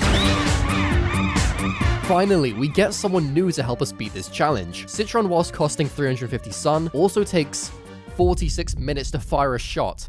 You kinda suck, man. But as a matter of fact, Citron is a very hard hitter that's able to target the more tanky zombies, such as the cone drone. And by activating his plant food ability, Citron fires an electric ball, taking out any zombie in that lane. It's basically just a weaker EMP, but costs 325 more. You kinda suck, man. But thanks to Citron, we beat day 7 and received a futuristic file explorer. Whoa, so cool. Hello, gardener. In this year, your brains were collected ages ago. Well, how's that possible if I'm talking right now, dumb boss? Hey, wait. Who are you? No, stop! Stop! Ah, welcome back, conveyor levels. I really missed you. You guys are just so awesome. I don't know what it is about Snapdragon showing up on every world's conveyor belt, but I'm not complaining. But despite having Citron and Snapdragon, this level was very stingy with giving me the only Garden Warfare plants in this level, especially with the amount of zombies I'm expected to take out in the literal first seconds of the game. None of this is helpful. So failure after failure resulted in me deciding to use my epic Garden Warfare cheat code, where I decided to include plant abilities. Look guys, don't get mad at me. These levels aren't even part of the challenge, but I'm still trying to beat them because why not? Not to name names, but in the PvZ YouTuber games and chains and stains, my fellow PvZ YouTubers who make these can you beat PvZ with, only Pringles, just skip these levels entirely. So be thankful that I'm putting in the work for you guys. Please press the like button. So after equipping Cactus's walnut ability, we had way more time to hold off these early zombies whilst waiting for Citron and Snapdragon. And this didn't necessarily make the level easier, as after the first few plants make their way around the sushi belt, someone thought it would be funny to throw in these Dance Dance Revolution pads just to stop me from getting any Garden Warfare dudes. Even with walnuts added to the team, this level hasn't become any easier, as there is a deliberate cap on how many Snapdragons can be on the lawn, which is so cool! And if you don't believe me, 5 Citron, 5 Snapdragon, 70 laser beam. But eventually, we made it to the final flag, where... yeah, not today, buddy. Day 9. Never have more than 15 plants. You see, I never needed piss off. Day 10. What the fuck? How is this iron lung looking contraption supposed to be futuristic? It looks like they're driving around in a minion's corpse. But interestingly, this imp duo summons waves of disco jetpack zombies every few seconds, exactly the same way the disco zombie would back in PvZ 1. And despite their size, they're still able to be eliminated with a single Citron supercharged blast. So we moved on to Peashooter level, and this time I meant it. This was really easy. The same thing went for day 12, day 13, and we'll talk about you later. Day 14, and don't spend more than 1500 sun. Well, I guess this strat won't work anymore. But noticing that there were 3 squares on the board, Cactus would be very cost efficient in being able to power up these 3 with a single plant food. And after using our good old backup Chomper, we went on to these constipated oranges. Day 15, protect these endangered citrons, even though they could just literally roll away. But with the help of Snapdragon, we're able to do close-up damage to the swarms of zombie drones. And whilst I was proud of my clever strategy here, this is nothing compared to day 16. Yet another conveyor level. And what a great selection of plants. Whilst we aren't capped this time to how many citrons we are given, it doesn't mean that the plant RNG isn't awful and would much rather give me punching lettuce or God. So the hardest part of the level is actually just planting a citron in every lane before the jetpacker flies right to the end. With some lucky RNG and correctly choosing which lawnmowers to sacrifice, we're able to buy just enough time to plant a whole row of citrons. And with the power tiles we gather over time, the rest of the level can be beaten by just spamming plant food. Looks like we don't have much firepower here, Penny. Sorry, but was you not freaking out over how good Fire P was back in Frostbite Caves? Magnifying glass can pack quite the punch! This level forced me to use the plants listed to the left. This is all your fault. Day 18. What? 6,000 blimming sun. Are you high? If you think I'm overreacting here, look at this attempt where I made it to the end, but was only halfway to making it to 6 racks. As long as you plant a sunflower every 3 seconds, you should be able to get by day 18 no problem. But that's if these all-star pushing faces don't flick all of my plants into the void. Day 19 had me once again using sun bombs, and I got by this level so quick, I couldn't even finish planting my torchwoods. Day 20. Why are you here? Fruit shoots. Just like the last endangered level, Snapdragon is the real MVP, if you disregard the orb shooting citrons behind him doing most of the damage. But after the plant pushing football face twat knocked back my starfruit and got punished by being burnt to death, we got given a lawnmower trophy. I'm just such a good gardener. This power-up actually lets us instantly deploy a lawnmower, which made me think back to when we were struggling in the Lost City. So revisiting the Zombie XP Farm 1.21 update, no cobblestone required, I fired off our lawnmowers and... oh, I meant lawnmower. Because it appears I can only shoot off 1. I'll be back for you someday. Family of 19. Day 21. Make 5,000 sun. Overplanting will get you done. I'm going to shoot you with a gun. I'm starting to get really sick of these objectives. Actually, that's a lie. I got sick of these objectives 5 worlds ago. With my sunflower ring working together, this wasn't as hard as achieving 6,000 sun. somehow. I guess there was more plant food in this level. But we're back with another Peashooter level. And with being given 4 plant foods, I used the 4 power tiles to make my... I don't have to explain this to you every time. You clearly know what I'm doing. Oh, look! We killed everything. Oh, hold on one sec. Day 23. Oh. To conserve the amount of sun I can use, I solely used the sun from the sky and used it to plant snapdragons. With 600 sun left, as well as 5 plants available to place on the lawn, I don't know why I didn't use sunflowers. No, that's it. I literally don't know why I didn't use sunflowers. Day 24. Sun bombs. Again. I once again used my cactus strat. However, due to the sun bomb's hitbox detection, I somehow kept blowing up my plants, which is what I meant to do. Thank you, PopCap. PopCap more like blow up your house. But with taking down day 24 and being given, a free... I don't know, I got nothing. We finally arrived at day 25. Boss fight time. You get it? I did a robot voice because we're in the future. Isn't it convenient that your neighbor is so helpful in your fight against the zombies? I mean, no, that kind of makes sense to me. I'm not gonna lie, boss man. With one secret word, my sleeper agent will turn against you. Listen to me, David. This Zomboss fight is actually seemingly different compared to the others. With Citron being part of the Garden Warfare team, there's actually a slight chance we can beat this level, and this definitely wasn't going to be easy, with the rest of the plants looking like this. Just like last time, the biggest problem we faced was being given enough Citrons to take out the sheer amount of zombies that Zomboss deployed. And when I wasn't looking for Citrons, the game forced me into a tic-tac-toe match with the power tiles. Majority of the time, I was simply being given too many power tiles. Or too many green beans. And even managing to place a whole row of Citrons, Zomboss felt the need to run into the few plants I had and send me back to square one. Or should I say square 13, because they keep giving me power tiles! However, after many close calls, as well as preserving my plant food as well as possible, we somehow actually took out Zomboss with only Citron, and he dropped the key to the Dark Ages. Come on, only 20 levels? Easy peasy Citron squeezy. Don't let the Dark Ages fool you.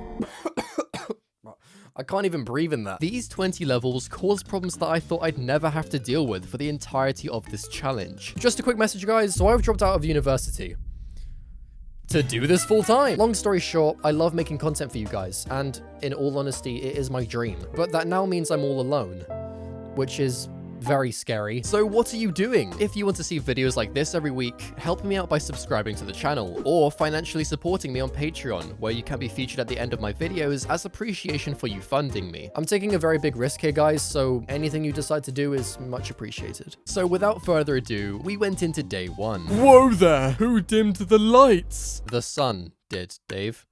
It was the sun. According to my research, a plague has swept this area. Wait. Hold on. The plague is canon in Plants vs. Zombies. Who at PopCap thought that the plague was a crucial plot point? Also, sun no longer falls from the sky. Well, you could have told me that before the whole plague thing. But like Penny said, sun doesn't fall from the sky in these levels, meaning we have to resort to using our sunflowers to make all of our sun throughout this world, which puts us at a significant disadvantage building up our Garden Warfare team, as most of our plants are quite sun demanding. However, with the help of these sun tombstones, we're able to generate slightly more sun over the course of the level. To combat both of these issues, I decided to... At least let me announce your ass. Chomper is very useful in the Dark Ages, with being able to take down the sun tombs instantly, along with also being able to swallow 2 zombies whole before having to chew his food for 3 minutes. But that didn't matter, as with only 2 rows of sunflowers, we were able to spam chompers everywhere and consume everything, giving us sun shroom, which is what we're supposed to use in this world. I'm suddenly having regrets dropping out. Day 2. Oh, I mean, night 2.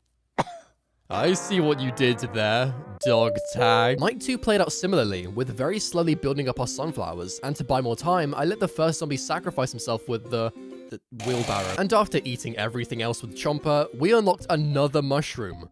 And I think this guy wants a bite. Night 3. With these new plant food gravestones, we had plenty of sun, making it easier to get down a whole row of chompers within the first few waves. I mean, I genuinely think this whole world can be beaten with Chomper alone.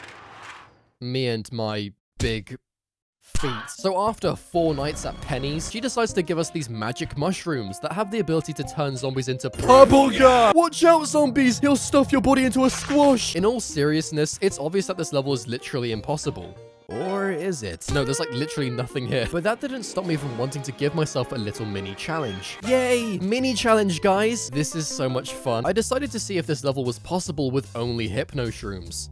For some reason. Can you beat Night 4 of the Dark Ages with only hippo shrooms? And trust me when I say this, I think I spent a good 3 hours on this level alone. On Night 4! Something important to mention is when you plant food the magic mushroom, any zombie that decides to take a hit becomes Bob the Builder, which basically kills anything walking in that row whilst it remains on screen, which is very important to beating this level, as the amount of zombies that show up outnumber the hypno shrooms appearing in the conveyor belt, which also means you have to get lucky with what columns to sacrifice your wheelbarrows to, otherwise the next wave of zombies will see it as a free pass to eat my face. So after all the explanation, let me show you how I did it. Interestingly, the order that zombies spawn seems to be the exact same every time, regardless of what row they appear in. So I can perform certain placements like putting a mushroom here for the buckethead to kill Dacone, a super mush in the top lane to kill these guys and protect the mower, and perfectly timing this wheelbarrow to kill the next wave of zombies in that row. At this point, I was clutching every mushroom just before the zombies walk off the screen, and by the final wave, I only had one wheelbarrow left. But thankfully, with 2 plant foods under my belt and managing to pull 1 more mushroom from the conveyor belt, we finally took down this god-awful level,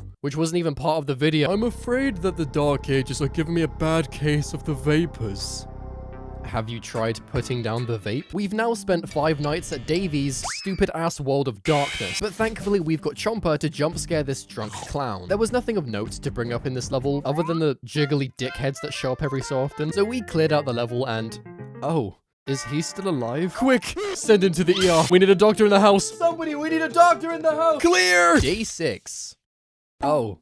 Hello, Peashooter level. I decided to deploy the Snapdragon gang for this level, and whilst the bucketheads did get a few bites in here and there, and... oh. He just ate that dude whole. Welp. You're useless. Despite only being given 2000 sun, we made use of Nightcap, and oh, aren't you overpowered? I'm not sure if I've really addressed how powerful Master Oogway is over here, but Nightcap's main attack actually poisons the zombie underneath their armor and takes them out in literal seconds. Kind of in bad taste to do this, considering we're in the Dark Ages and everything here has the plague, but that didn't stop Nightcap from handing out more diseases, and also decapitating these guys. How are you not in prison? We got given, yellow face and moved on to night 7. Oh my goodness. Nights! People, they're gonna be so hard to nom. I swear, if Chomper wasn't a Garden Warfare plant, this world would be impossible. This world is now impossible. Let's have a look here. Mario Mushroom, that creepy thing from the Numberjacks. This time, a man getting undressed. Purple tank, pasty with a face, rainbow chrome sausage, and a green toilet tube. Ladies and gentlemen, night 8. We obviously had to skip this level, but to make up for it, the toilet tube is now wearing a sombrero. There are evil potions on the lawn. Oh, very scary, Penny. What could these potions possibly do? Boost zombies. I didn't realize they were all stuck in bronze. This quote-unquote boost made me wonder what this would even do to the zombies. So watching this zombie make his way down the lawn, he seemingly grew larger and larger. That's a big-ass zombie. Is there anything you don't eat? Considering I was primarily only using Chomper, these potions didn't change much at all. So we once again powered through the level and got given a scroll. Well, that's not very nice. Night 10. Nah. Night 11. Oh, hello, Mr. Wizard. I wonder what you did. Okay, this bit is getting old now. The wizard zombie has the ability to turn my plants into sheep. Why sheep?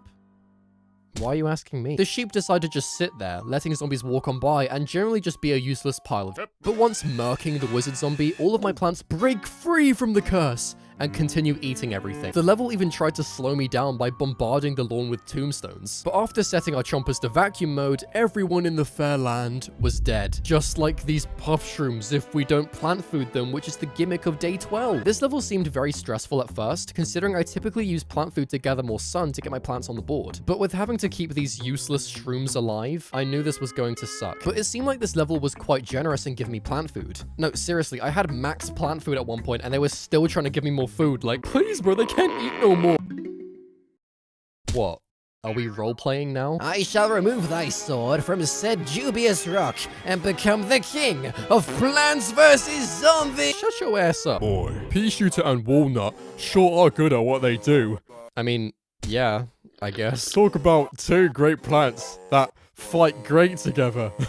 What are you getting at, Dave? What if there was a plant that could combine? No.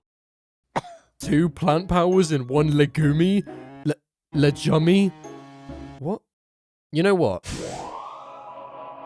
2 plant powers in one body? Keep talking like that, and people are gonna call you Crazy Penny. That's a good one, Dave. Crazy Penny. Who would ever think to combine 2 plants together? That doesn't even make any sense. Peanut. What a foul name. Shoots peas, tough as a nut. Don't flip those around. I really don't care about this elongated dog toy. So we went on to night 14. Produce 5,000 sun. Well, this will be fun. I hope you're ready to put in the work, Sunflower. Oh, you've got to be pissing on my plants. What do you mean sunflower can't be used on this level? Very funny, Dave. Now, where's the cameras where I can point and laugh and you can say, got you, I pranked you so good. Where are the cameras? Where's the cameras, Dave? Where are the cameras? So, guys, it looks like we have no sun. Like, at all. I mean, I've never seen Cactus shoot out sun before, but I'm pretty sure. Look, guys, I've tried everything in the book here, and this is what the book looks like. I even tried to justify me using spikeweed here. Spikeweed here. I've made a severe and continuous lag. But even then, the level doesn't give me enough tombstones to even make it to 5,000 sun, which is so stupid. They're literally forcing me to use this humping maniac. But considering neither of these guys actually attack the zombies for me, I'd technically consider this as a pass. I mean, they are literally forcing me to get my sun using these 2. It's not like I have much choice. So after clearing the 5,000 sun limit and setting a few things on fire, we got the hell out of that wretched level. Oh, Peashooter level again. Can you guess what I planted? Whilst watching Nightcap dominate everything on the lawn, I strangely noticed that the wizard was deliberately avoiding transforming Nightcap into a sheep. I don't know if that's like a Battle for Neighborville lore thing that I'm missing with the wizard. Maybe they're secretly in a relationship. But knowing this very interesting piece of obscure Plants vs. Zombies fun fact lost media, we grabbed a horseshoe and went on to night 16. Oh, hello, little imp. I like your funny horn. You killed my friend! This fat piece of shit uses his magic king powers to force any zombie he deems worthy to wear a night hat. Yeah, like that's gonna help you. Although with the wizards bullying my chompers, I deployed Nightcap to fight back and eliminate the evil wizards, who they secretly admire. What happened to you lot? Night 17 wasn't much to yap about. We basically just found our new win condition. Or should I say win con mushroom? Yep, okay, I'm just gonna go. Night 18. I mean, we've got corn. As much as I was ready to invest another 5 hours into a level that forces plants into my pockets, I already can't use Sunshroom, so that makes this level already boring and stupid and I hate you. On top of that, I figured out that these dancing jesters throw back anything that's shot at them, like a spoilt toddler. So Colonel Corn just decides to have a tennis match throwing corn back and forth with this tornado. And the nail in the coffin was me trying to use supercharged Colonel Corn, yet still getting my ass kicked by the jester. He just won't die. So I ended up just using the plants I was given. Don't even look at me, Peanut. I'm never using your ass again. Day 19. Day 19. Day 19! I can't stress this enough, but this level was the hardest level I have ever taken on. And you probably think I'm joking, but this level took me 5 hours to beat, and not even in the way you'd expect. Look how naive I was. This was my first attempt. Little sunflower here, and boom! Zombie beelining it straight for the magnet shroom. And this was the best part. I can't even generate enough sun to place anything to kill this basic-ass zombie before eating horseshoe face. So at this point, I decided, well, I'm just going to have to use plant abilities or something. This was just the beginning. I brought along Walnut as Cactus's ability and managed to stall this zombie temporarily, but then these 2 knobs showed up and ate this one instead. So then I thought, well, I'll just have to bring both of Cactus's abilities and have Potato Mine here too, with his stupid glasses, which let me get this zombie's plant food, allow me to farm more sun, place this Chomper to stop the middle lane, put down another nut to block the top, and are you kidding me? Look at the state of me. I even started to do research on Dandelion's family tree. How the f did I get there? So this time round, I used Snapdragon instead of Chomper to target more lanes. Yeah, really fixed the problem there, didn't I? Then I got hit with this advert of a truck falling off a cliff, and to be honest, I'd rather be in that truck right now than beating this level. Change of plans. I'll use iceberg lettuce instead. Yeah, that didn't work. But then I suddenly remembered I had the ability to deploy one of my lawnmowers. How did I forget that? But anyway, deploying the wheelbarrow in the bottom lane took out this zombie, which let me focus on the top zombie and deploy a Peashooter.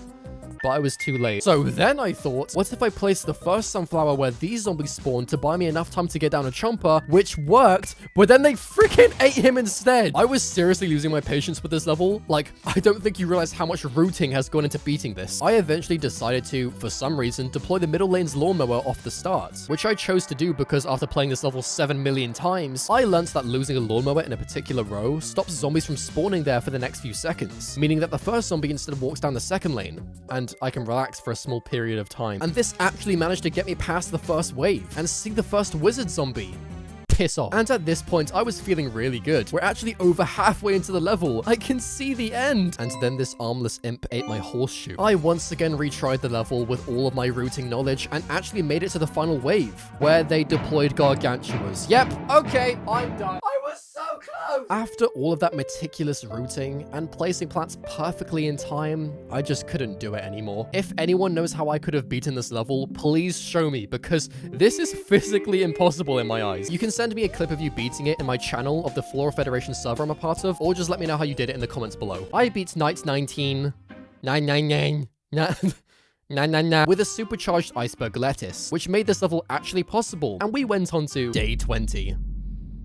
That's it, it's just day 20 this time. Boss fight time! Hast thou noted how violent thine plants become upon consuming plant food? Perchance hast thou wondered what plant food is truly made of? Verily, I don't care anymore. I shall tell thee, it's zombies! Plant food is made out of zombies! Okay, I'm not saying that this really helps to support my cannibalism theory, but... Night 20, here we go. What is that thing? Where has this dragon imp been the entire time I was beating this world? What is the point of you? Also, I can't use anything here, so... We took down Spartan Zomboss. Are we even in the Dark Ages anymore? And he dropped the key to Neon Mixtape Tour. Welcome to Disco City. I don't have any neon lights, so... I guess I'm getting arrested now. Neon Mixtape Tour has a disgusting amount of levels, so we schmooved on our way to day 1. Wait a minute. Brandon Blast? They added me to the game! Flashbang. I remember this decor when I chased squirbows. Okay, Dave is just making up words now. What the hell is a squirbo? I'm feeding the rhythm. I'm feeding the rhythm. You freaky ass. Day 1 started off how any other world would begin, but this time we had this really calming music. What is happening? Neon Mixtape Tour, funnily enough, has a unique gimmick that causes particular music tracks to affect zombies in certain strange ways. My favorite track is when Thick of It starts playing, which causes the zombies to go home, but the music tracks seem to be doing nothing at the minute, so we cleared out the level with Tree Shooter and Porchwood and went on to day 2. Caution, user Dave. Dancing Zombie. You mean they'll jam their jammy jam? Dancing Zombie. Vibing Bulbul over here seems to have thrown himself on the lawn, and it looks like he's stepped in a bit of gum. The pink ball does area damage around him, but it takes him ages to even kill these Where's Waldo-ass zombies. But then all of a sudden, this rockstar-ass zombie comes flying in and curb stomps the Bulbul. This is what I meant by, oh, I love this song, I just can't stop kicking everything in the face. They aren't the worst zombies that ever stepped foot on this lawn, so we once again made our way through the level and moved on to... I got a real cactus feeling about this, Penny.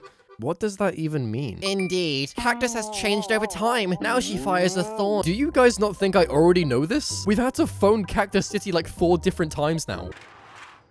Works for me. Day 3 thankfully was easier than it looked, with Cactus consistently showing up on the conveyor belt. And with Cactus being able to shoot through multiple zombies, this level was easiness. I mean, seriously, look how many zombies they send out. They really don't want me to win. But we carried on anyway with... Why is Sunflower forced into my loadout? I mean, I'm not complaining, but like... Did they think I wasn't gonna pick her? We went on to day 4 with the Rockstar dude deciding to kick all my plants into the neighbor's garden, so I realized that Cactus may actually be the correct plant to use. Maybe because they just did a whole conveyor level to prove that, but anyway, even with Cactus, the zombies were making it quite far down the lawn, so with the help of Chomper, we were able to clear out all of the... Bucket Men. Day 5. If you've stuck around for the Dark Ages episode, specifically day 19, I think you know what's about to go down. This level starts off nice and easy with placing our sunflowers down, along with these zombies heading for Fat Feet and Wild Mutt, but I have faith in my plants. I mean, what's one zombie gonna do to...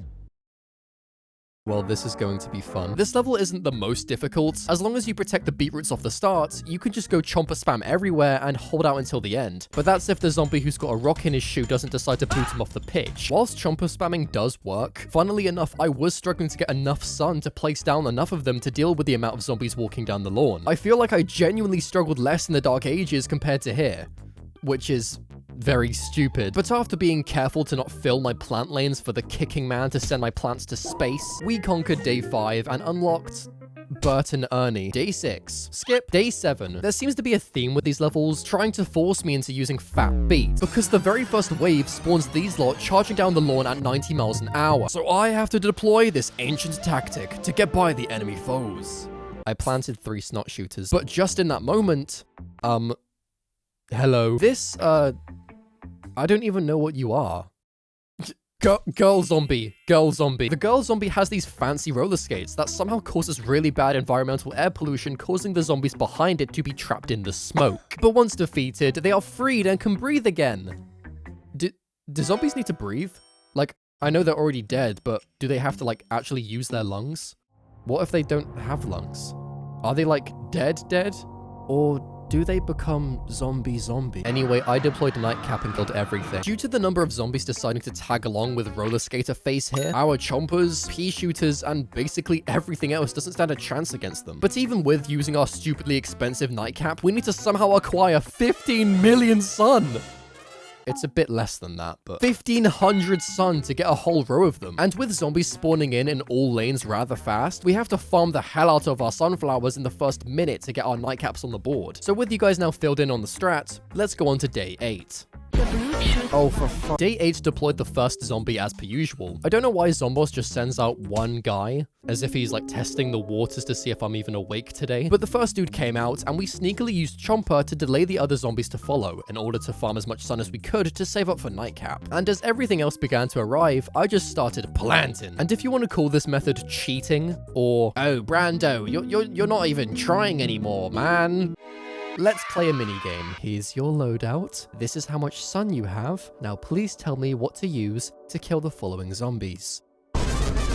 If you said Peashooter, I'm gonna punch you in the face. Look at the state of this, man. What plant is supposed to be strong enough to kill bucketheads, but also fast enough to kill these kicking dudes, all whilst being able to chain kill multiple zombies that are clumped together behind Princess Peach over here? Put your damn hand down. Day 9. Make 2,000 sun. Using the plants given to me. Well, at least I know they have to give me sunflower. What? But how am I supposed to... Oh, you've got to be taking the piss. Good thing I've got Peashooter here to shoot his gumballs at the zombies.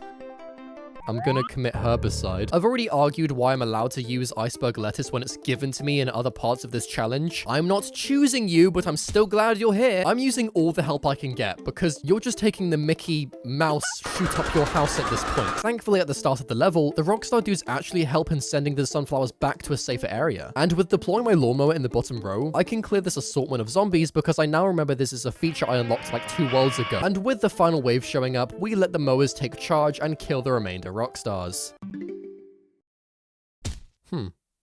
Green. Day 10 was another conveyor level, where they're literally only giving me Wario and Waluigi. And day 11 appeared to be another conveyor? What? Okay, you either tell me I have to survive with the given plants, or you just get rid of these Mario save screen ass alerts, because you can't even be asked to tell me what to do anymore. I'm not gonna beat this level with only sunflower, obviously, so we moved on to day 12. Well, what the dumb is that? And who invited DJ Dickhead? We used our Nightcap Sun Farm strat again, and unfortunately for you, Mr. Kurtco Brain, Nightcap is immune to your guitar. So in day 13, it was Peashooter time, and we obviously used Citron. We took out everything with Nightcap, as expected, and how many levels do I have to survive with the prison twats? Why have you given me sunshine? The game clearly wants me to lose this level by cutting off my sun production, but this isn't the Dark Ages anymore, which means I'm gonna have to use the sun only from the sky to beat this level. So sacrificing our first mower, we got to work placing down our cactuses, and making sure we use plant food to make them shoot electricity. And funnily enough, we made it through the entire level with cactus alone. Take that, Sunshroom. You knob. Day 15, protect these marbles. And with having a whole row of them, they're actually strong enough to take out these first few zombies. Well done for Being a plant. Nightcap sunstrat. You ain't getting past that. Hit him with a baseball bat. What the? Dave, Penny, where have you been? It's been like 2 weeks. Somebody passed me a note in homeroom, Penny. It says to meet behind the bike racks at lunchtime for a wonderful surprise. Dave, I'm telling you this as a friend. Do not meet behind the bike racks. The only wonderful surprise happening starts with a U and ends with won't be going home tonight. Now that the party is over. What did you do with Dave? You freak. I'm scared, Penny. It's 2 minutes to midnight. What is happening in this game? Day 16. I don't think so. Day 17. Oh. Who are you? Wait, no. Stop doing that. Why did you do that? Whose children are these? The breakdancer zombie, well, breakdances, which causes him to push zombies further down the lawn, rather than his Dark Ages counterparts who just fights my plants. But it didn't matter because we unlocked Garlic. That's it. He's literally just a garlic. Day 18. Oh, it's already over. Day 19. What in the blue beetle shit are you? Day 20. Remind me why this world needs 32 levels again? What? Huh? Is that a microphone? Penny! Penny! Penny! A microphone! Karaoke time! At least my tangerine dreams will come true! What does that even mean, Dave? Acting like you're gonna do some rap battle or something. Holy shit. Day 21. Don't let the zombies trample on the flowers.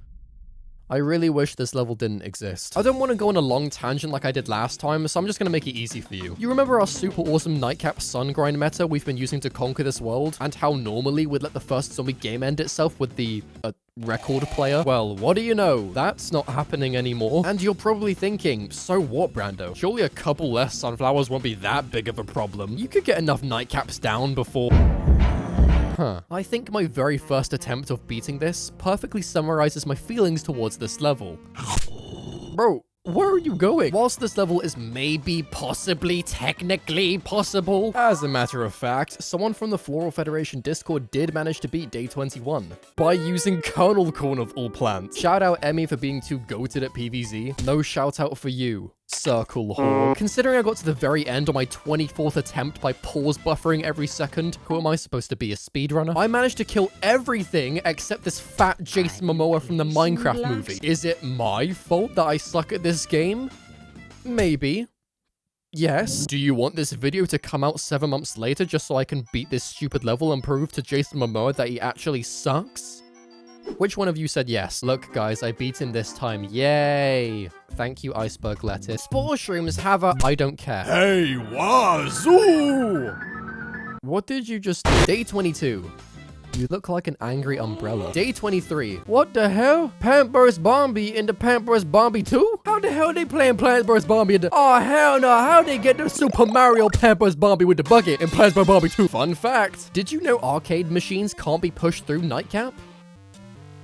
Who made you? Peashooter time, yippee! With my knowledge of a single Nightcap not being able to kill a Gargantua from day 21, not good at everything, are you, Catnap? I knew she was out of the picture, so to conquer day 24, we used Cactus City to take down every opponent we faced. They were later pummeled by a 7-foot eldritch being, but that doesn't matter. Day 25. Yawn. I'm yawning. Say, Penny, do you think Intensive Carrot could be used to revive defeated...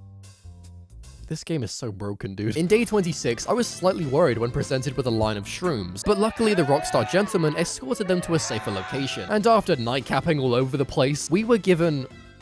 Oh. I love you. Day 20... No. Who the hell is that guy? Why are you all in love with him? I don't even know what to call these guys.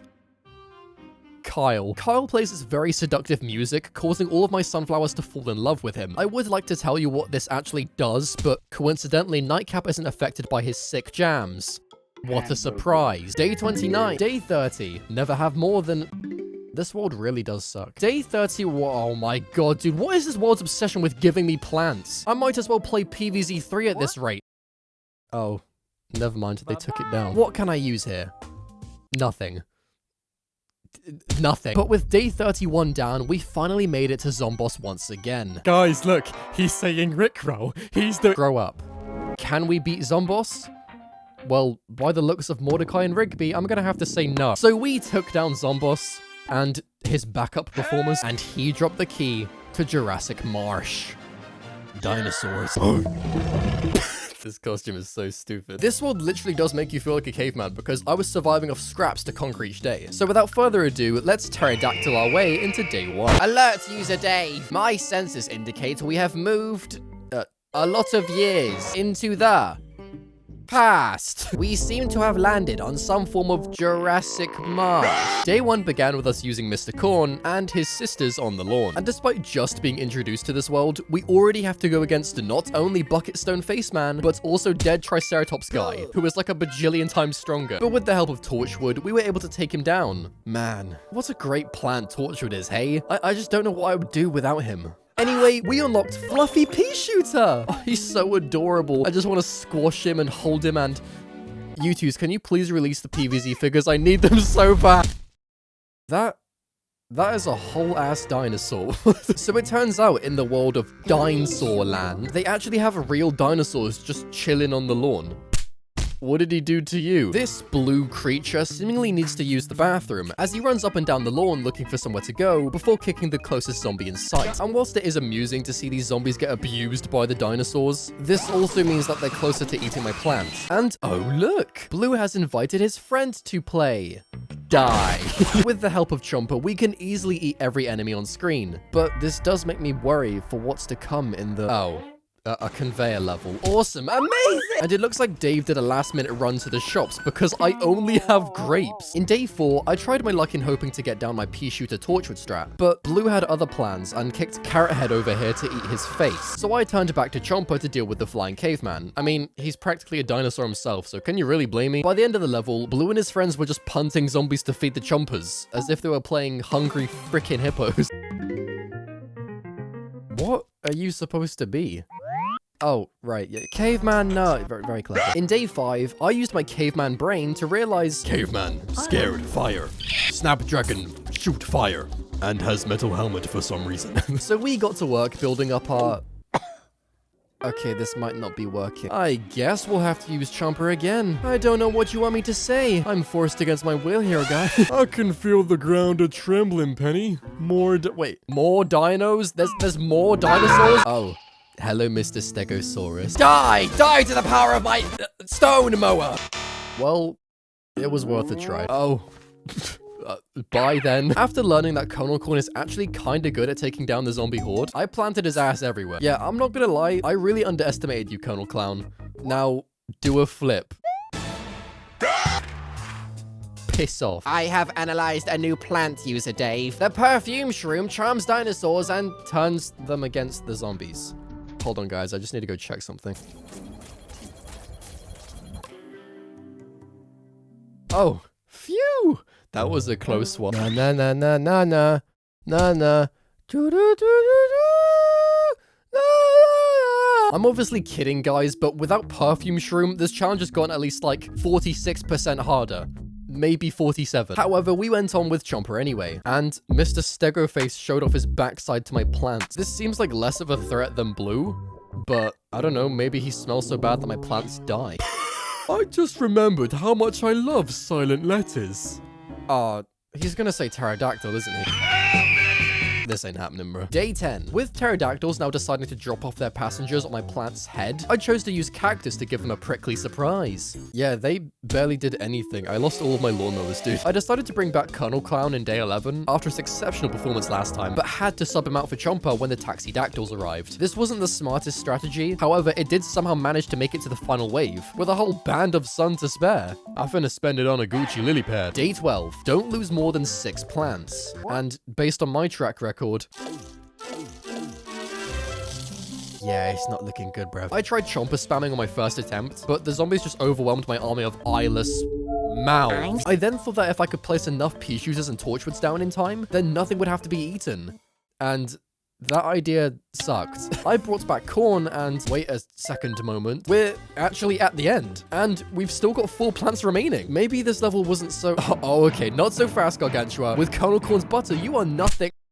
Blue, you stupid ass face. Whilst this was very unfair and dumb, and I hope a meteor kills you, this has to be probably my biggest throw of this entire series. I had 4 plants to spare, and instead of planting down a Peashooter and plant fooding him, instead of using Chomper's ability to push him back to the beginning, instead of digging up these 2 plants and just letting the lawnmower kill him, I chose to try and plant Torchwood over and over, which didn't even release his ugly child from his sack. What am I doing? We ran it back once again, and I learned from my mistake by Peashootering him in the balls. Day 13 arrived, and I did start with planting cacti and chompi, but I think I learned what Stegoman does. Legosaurus has the ability to fling zombies in random lanes, making it a lot harder to build up my defense. But by digging up whatever plants I had remaining, I replanted Chomper to wipe the board clean. Except Legoman, who just started twerking. Day 14. Rubbish. Day 15. Protect Patrick, Spoge, Bob. And it's not as if I had to try hard to do that, because Blue just kicks everyone past these nuts anyway. And the final wave literally spawned 1 Gargantua, which wasn't even a threat to them. I don't know who designed this level, but you should get a promotion for doing such a good job. Whoa. Radioactive soccer ball. Day 16 was another conveyor level. Sigh. Who says sigh? I just wanted a primitive sunflower who gives big suns. Is this world just filled with the starter plants, but big dumb cavemanified? Next thing you're gonna show me is Caveman Potato Mine. What a silly game. As much as it is tempting to use the animatronic sunflower, we got by day 17 with Colonel Clown and went on to... Another one? Alright, let him at me. What does the T-Rex... Oh.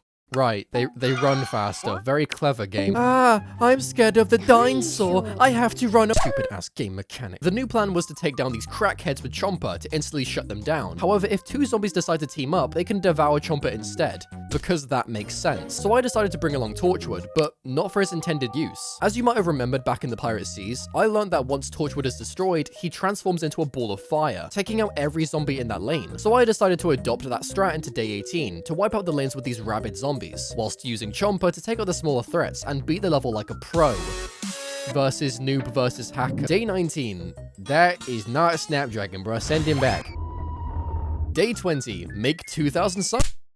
What the fuck? Making 2,000 sun was barely a challenge. With our new Torchwood strat to clear out waves of zombies, we were smooth sailing throughout the whole level. And to celebrate, I planted these 7 corns to keep this Gargantua in eternal suffering. How does it feel, Gargantua? Not being able to do anything whilst you realize it's over for you and you can never come back until your insignificant life is over! So how about those PvZ figures, huh? Big tooth! It's a big 2. Beware the Jurassic bullies up! Oh wait, that's Penny. Beware the Jurassic bully zombies, user Dave. They are immune to primal Peashooter's knockback effect. Oh no, whatever will I do? That is so frustrating. Sir? But how? Even Gargantuas get knocked back. Wait, what? Are you kidding me? The average player in this world must have it so easy. Not only do you get to use these tough nuts that can't be killed in 1 hit by Gargantuas, not only do you get primal sunflowers that literally just give you more sun, not only do you get to use perfume shroom to tame the zombies that makes them work for you, but you also get primal Peashooter that can knock back and stun frickin' Kratos. It's like the developers knew I would attempt this challenge 11 years after the game came out.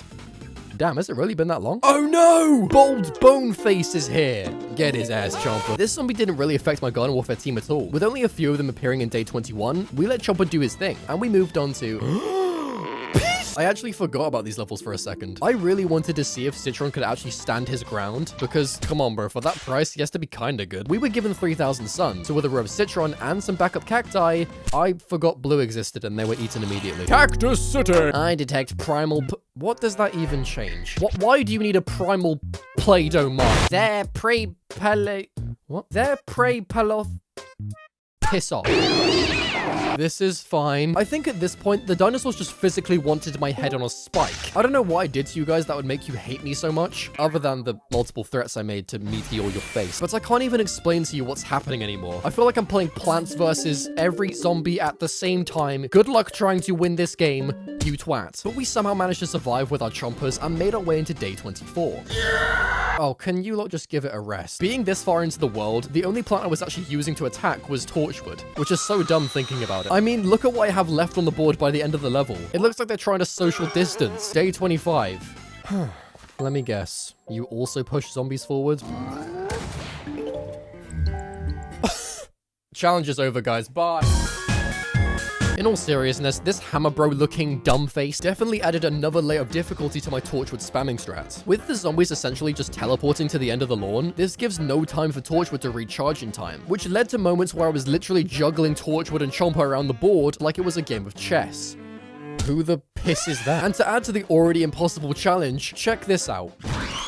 Yeah, that's right. Tarzan doesn't even die to Torchwood. Good luck, Sunflower. You've got this. We eventually got by the level with a single Chomper remaining and like 30 Torchwood corpses. Day 26. Don't plant on the squidgies. But this really didn't do too much considering Torchwood can reach across the whole lane. So with Chomper and Torchwood, we took down the level and... Oh.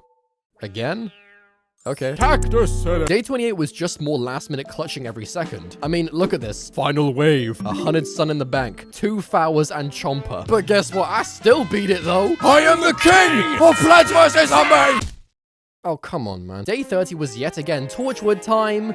Yeah, that name is not staying. There isn't really any other way to explain what I'm doing, other than planting Torchwood or Chomper every 2 seconds and praying to Dave that I make it to the end. And by doing so, we made it through once again. You know what? I could do this all day. Day 31, what do you got for me?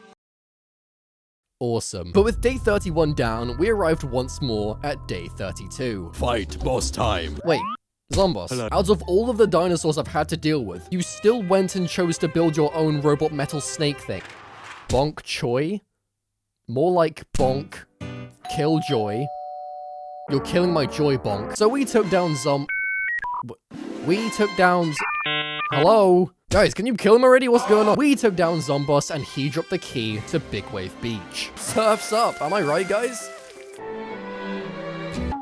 We're in winter, guys, give me a break. When stepping foot into this world, I already knew Big Wave Beach was going to be a hard challenge to... Who wrote that one? Hood's luck. All of the hood hates Big Wave Beach. Thank you to none of my fans for believing in me. But you guys don't realize that I'm the PvZ king. What's 1 extra chili anyway? Hell, add 7 more chilies. Nothing in this world is gonna...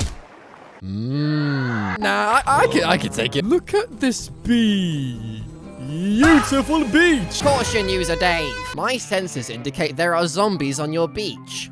Where? Who the fuck? No problemo. We'll just lay down some lily pads, then the other plants can ride the waves. Well, last time I checked, Dave, this green circle isn't a Garden Warfare plant. And if he was, he'd probably be very shit. And considering this whole world's theme is... water, not having lily pad on the team definitely makes it harder for my plants who can't swim. Which is all of them. But I simply ignored this future Brando problem and began planting my Peashooters. With only having access to 4 rows of plants, as well as these 3 frisbees, I was very limited to how much damage I could cause against the radical zombies. Dear. But thankfully, Torchwood carried us through the level. You mean nothing to me. When the tide comes in, it'll be a wipeout. Why did he say it like that? Wipeout for our plant friends. That's right, Dave. But fortunately for us, a couple more lily pads washed onto shore. I thought lily pads come from ponds. Like, am I wrong about that? I've never seen lily pads just chilling in the ocean. I swear frogs are supposed to jump on them. Anyway, Torch Shooter managed to get us through the level once again. Why am I calling it Torch Shooter? Well, P-wood sounds like something you'd find in a river. When fighting zombies from the deep, we need a plant with the appetite of a shark. Oh my goodness, Chomper, my boy! Hey, I have an idea too. We could call this Chomper Week. How about Chomper Month? Let's call the whole world Chomper Month. All 32 days, just Chomper. Hell, even the zombies can be Chomper. We'll just have a big Chomper party. What do you think, Penny? Hey, God! Day 3 was yet another conveyor level, but not only do we get Mr. Chomp... man, but we also get Peashooter. Oh, this is going so well. I don't even know what you guys were worrying about. The only issue we faced in this level is the amount of repeaters clogging up the plant line, who were also wearing Viking helmets. Don't judge my taste in costumes. I think he looks handsome. Day 4. Something triggered me to put my sunflowers on the lily pads to protect the stronger plants that are worth... Yeah, I get it, guys. Shut your mouths. But it was also a way for me to pre-order the tiles where better plants are gonna go, such as Torchwood, to make sure zombies don't just eat them, and now my plants are drowning again. But in the midst of me using up the lily pads I had, I went to force feed my sunflower this plant food and... Oh. What in the shadow clone jutsu just happened? So it turns out plant fooding any plant on top of lily pad not only activates their super awesome power, but also triggers lily pad to duplicate in all 4 directions. And with this small piece of information, we took out the horde and confidently moved on to... Great. Just what I needed right now. Swiper the Fox. I'm so happy you're here. Day 6. Survive with most plants given to you. Let me guess. Sunshroom? Licky tongue? Literally anything else other than sunflower and Peashooter. Yeah, okay, that's fine. Peashooter for the majority of this world has been carrying the early game, being able to take out every Hawaiian shirt zombie and the Little Mermaid. However, one zombie that Peashooter struggles against is this creepy snorkel stalker, who has the body of an ironing board. This zombie only leaves the water after either reaching the shore or choosing to eat all of my plants out at sea. But by sending out Chomper to act as Crazy Dave's Coast Guard, these guys aren't a problem at all. So using our new lily pad strat, we threw Chomper into the water. Oh, I missed. And we got given gangster grass. Day 7 was the first level that gave me the shivers. Probably because I'm over there drowning with hypothermia. But the whole of the lawn was at risk of being submerged, leaving all of my plants not on a lily pad to drown, like in the movie Titanic. Don't leave me, Jack! I will always love you, or something. The snorkel zombies returned, and with the whole lawn being submerged, they literally just ate their way to the end, but then get wiped out by the boat engines. And the best part is, the snorkel dudes will eat every zombie except, say it with me guys, Walnut. Shut your stupid. Nightcap, of course, can't be eaten by the snorkel dudes, but this also means that they don't even bother to stand up and stare death in the eyes, but rather go underneath Nightcap, which means they don't even die. Whilst this isn't necessarily too much of a problem right now, keep this in mind. Are you thinking what I'm thinking, Penny? I find your thought process indecipherable, user Dave. Bowling time! I can't remember the last time where there was just a fun level which didn't make me protect a plant from dying, or produce 7 billion sun, or survive with only sunflower. But we ended the level with a slam dunk, or whatever, and moved on to day 9. Send me back to the bowling level, I don't want to play anymore. Despite only being able to eat 2 zombies before getting tired, Chomper is actually really reliable in protecting the lily pads from being eaten. But to try and cause more damage in the back, I started to sub out Peashooter for Cactus, who seems to be wearing a jacket. Jacked. We finished up the level with our Chomper army, as well as one singular Torchwood, who is peacefully looking out to sea. Unexpected. Oh.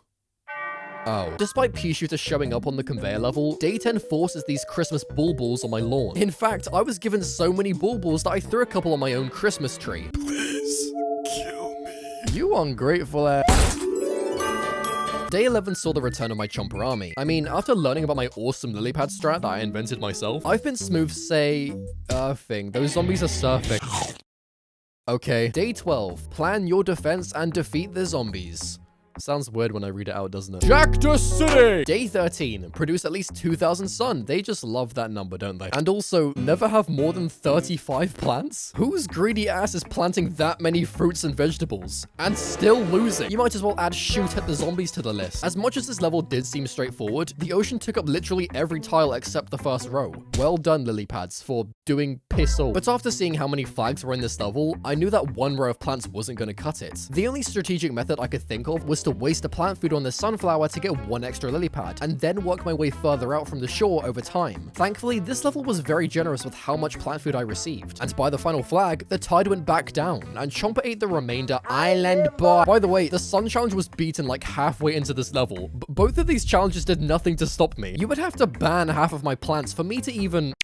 Yeah, that's on me, to be honest. Thankfully, with Chomper being on the team, we can continue our strat, but this time with 0 lily pads being given to us. Fortunately, the shoreline was over here instead of over there. So we created a whole-ass sunflower garden to farm over 2,000 sun, which let us plant Chomper in the safe zone and avoid the seashore, shut up.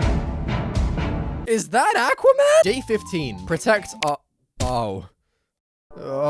First of all, who the hell chose to plant potato mines on the beach as if we're still in the middle of D-Day? But why did the shoreline have to be right there? Not even Nightcap can wipe out the surfing dudes before they explode. And to add a cherry on top, the snorkel creeps are literally hidden from being shot at, all until they leave the water and once again explode. However, all of this is simply an illusion. Starting the level with Kernel Corn takes out the first zombie in the bottom lane, which leads to planting sunflower in every possible tile to fund a whole row of Nightcaps. But as the surfing knobs arrive, you should have enough plant food from taking out the other zombies to use Nightcap's plant food ability and take them out way before they reach the potato mines. Which leads us into the final flag, where the tide thankfully goes back down, letting us Nightcap our way to the end and unlock A bingo card. Whose bingo sheet is this, bro? They out here playing tic-tac-toe. Bingo, user Dave. It's bingo. Oh, so it was your dumbass who was playing wrong. You already won, Penny. Wow, you're good at this. Yeah, Penny, look how good you are, you stupid ass car. You can't even... What just happened?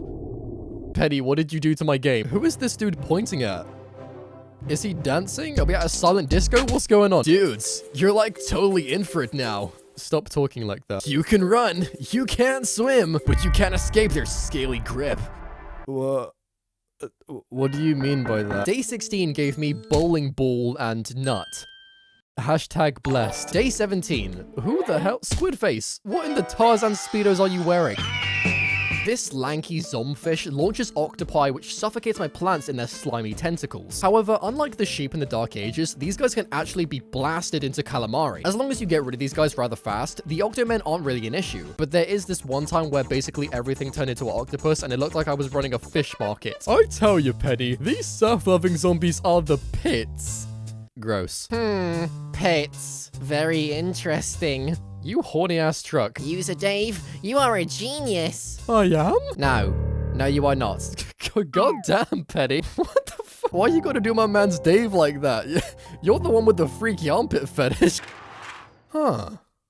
Interesting. Day 19. Survive with most. Oh, very scary. I can't wait to use Sunflower and Chomper. Oh, there it is. There's the bullshit. Every time, dude. They do this to me every time with Sunshroom. Why do they? I chose to bring them myself, but did end up using corn for the early game, which did help to stop the Squid face, not freaking Squid Game. We unlocked Mr. Alligator Man and went on to more BS. Day 20 had the ocean flooding the lawn once again, and I don't know when this started, but once the surfer dudes reached the shore, they slammed their boards into my Chomper's face. Look, it's not my fault that you suck at surfing. We took down the Octo Bros and received a wooden man. Day 21. You look like Cactus's little brother. Day 22. Is this dude fishing in the ocean? Hey, how about you catch yourself a nightcap? Oh, what's that? You can't do nothing? That's what I thought. As long as you have a nightcap in front of your defense, the fisherman is useless against stopping my plants. But it ain't the cheapest solution because this head-ass kidnapped Chomper anyway. Day 23. Protect the blah blah. Who is it? Nana. Whilst I can't necessarily plant Banana Face, I can still use him to my advantage whilst he's already on the lawn, letting me instantly take out these Octopult twats and fish them. Day 24. Hole in oh, you big bitch. Day 25. Spend no more than 3,000 sun. Oh, they're trying to challenge me now. Okay. I mean, what did you guys expect? Do you think Peashooter is going to survive the fishman? Day 26. Day 27. Oh, you just love choosing my plants, don't you? Can I at least just have Chomper? Piss off, Bonk Choi. Thankfully, a few lily pads were already on the water. So with Sunflower and Nightcap, where are you going? Remember when I mentioned how the naked snorkelers eat everything in their way except Nightcap? Yeah, this level is gonna suck. The worst part is, I mentioned earlier how Chomper is the best counter to these guys, but I only have 2 freaking slots, and his ass ain't doing nothing against the fisherman. Unfortunately, I can't cheat my way through the level like I did back in day 15, where the final wave makes the tide go back down, as the whole ending of this level features my lawn submerged with ocean. Whilst these idiots are having a staring contest with Nightcap, there is physically no way to stop these guys from going under Nightcap or just ordering a cocktail from the tiki hut. Because even with a plant in front to bait the snorkelers to leave the water, the fishermen just see this as, crikey, that's a big one. Reel it in, Terry. This is going on the ground. This level took a stupid amount of trial and error, but let me show you how I did it. I started off with these 5 sunflowers, taking up every lily pad for maximum economy, which lasted all until the very last second where I replaced this sunflower with Nightcap to take out the first zombie. This is followed up by lane 2s and 3 sunflowers being subbed for Nightcap, but then I shuffled this one to garner enough sun to replace him in the 5th lane and doing it once again at the very last second to target the first lane zombies, which one of them coincidentally contains a plant food, which is used to power up this sunflower to create more lily pad spots, allowing me to protect this lane once more with another Nightcap. By this point, every lane has 1 Nightcap. However, this snorkel zombie unfortunately avoids the one in the 5th lane and triggers the first lawnmower, leading into the snorkeler eating sunflower, which is actually part of my strategy, as you see. Whilst this dude is distracted by eating sunflower, Nightcap is still triggering her poison death effect thingy, which leads to this zombie being wiped out as sunflower waits to act as bait for the next snorkeler. This also acts as a countermeasure to the fisherman, as not only does Nightcap have immunity to being grabbed, but also acts as a wall to shield plants behind it.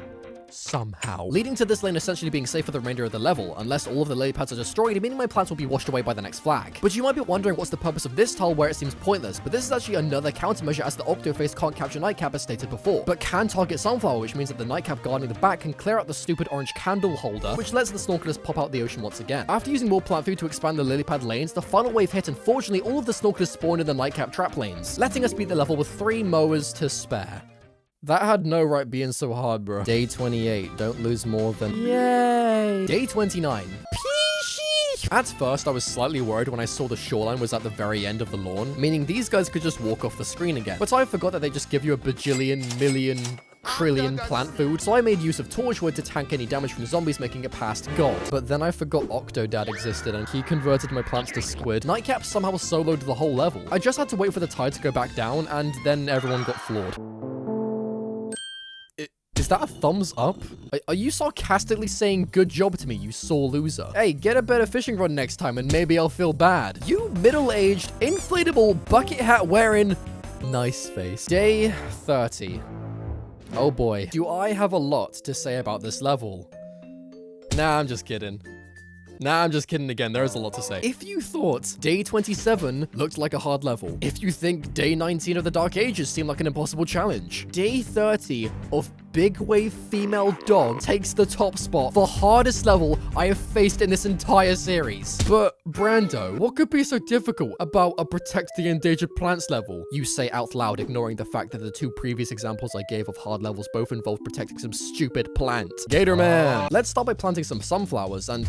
Oh, that's a lot of zombies. Nothing Chomper can't deal with, and why is the screen going black? How did I already lose? You see, these small pieces of cucumber are so sensitive that the fisherman can reach over Nightcap to stab Montgomery Gator, resulting in his ass swimming over to jump scare him. But I thought Nightcap protects anything that's planted behind her. Well, so did I, but that would be too easy. Not even Toad from Mario can save the day this time.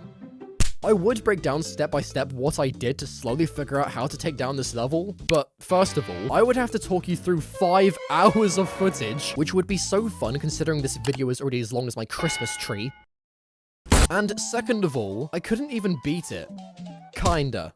Let me explain. Nightcap isn't able to protect the green dinosaur, so we need to use Sunflower as bait to tease the fisherman into pulling the lily pad with Sunflower closer up the field so we can switch her out for Nightcap and prevent the fisherman from reaching any other plants as they somehow only target the lily pad from under Nightcap. However, as soon as the second flag hits, the Octo Zombie suddenly covers all of my plants, as well as the Surfer Dudes destroying my decoy plants, which is basically impossible to juggle in all 5 lanes at the same time. So after doing the same thing over and over again, hoping I would somehow win for 3 hours straight, which by the way is the definition of insanity, I went to discord.gg/PvZ and asked my community for help. And when I mean my community, I mean Emmy. Emmy, please help me.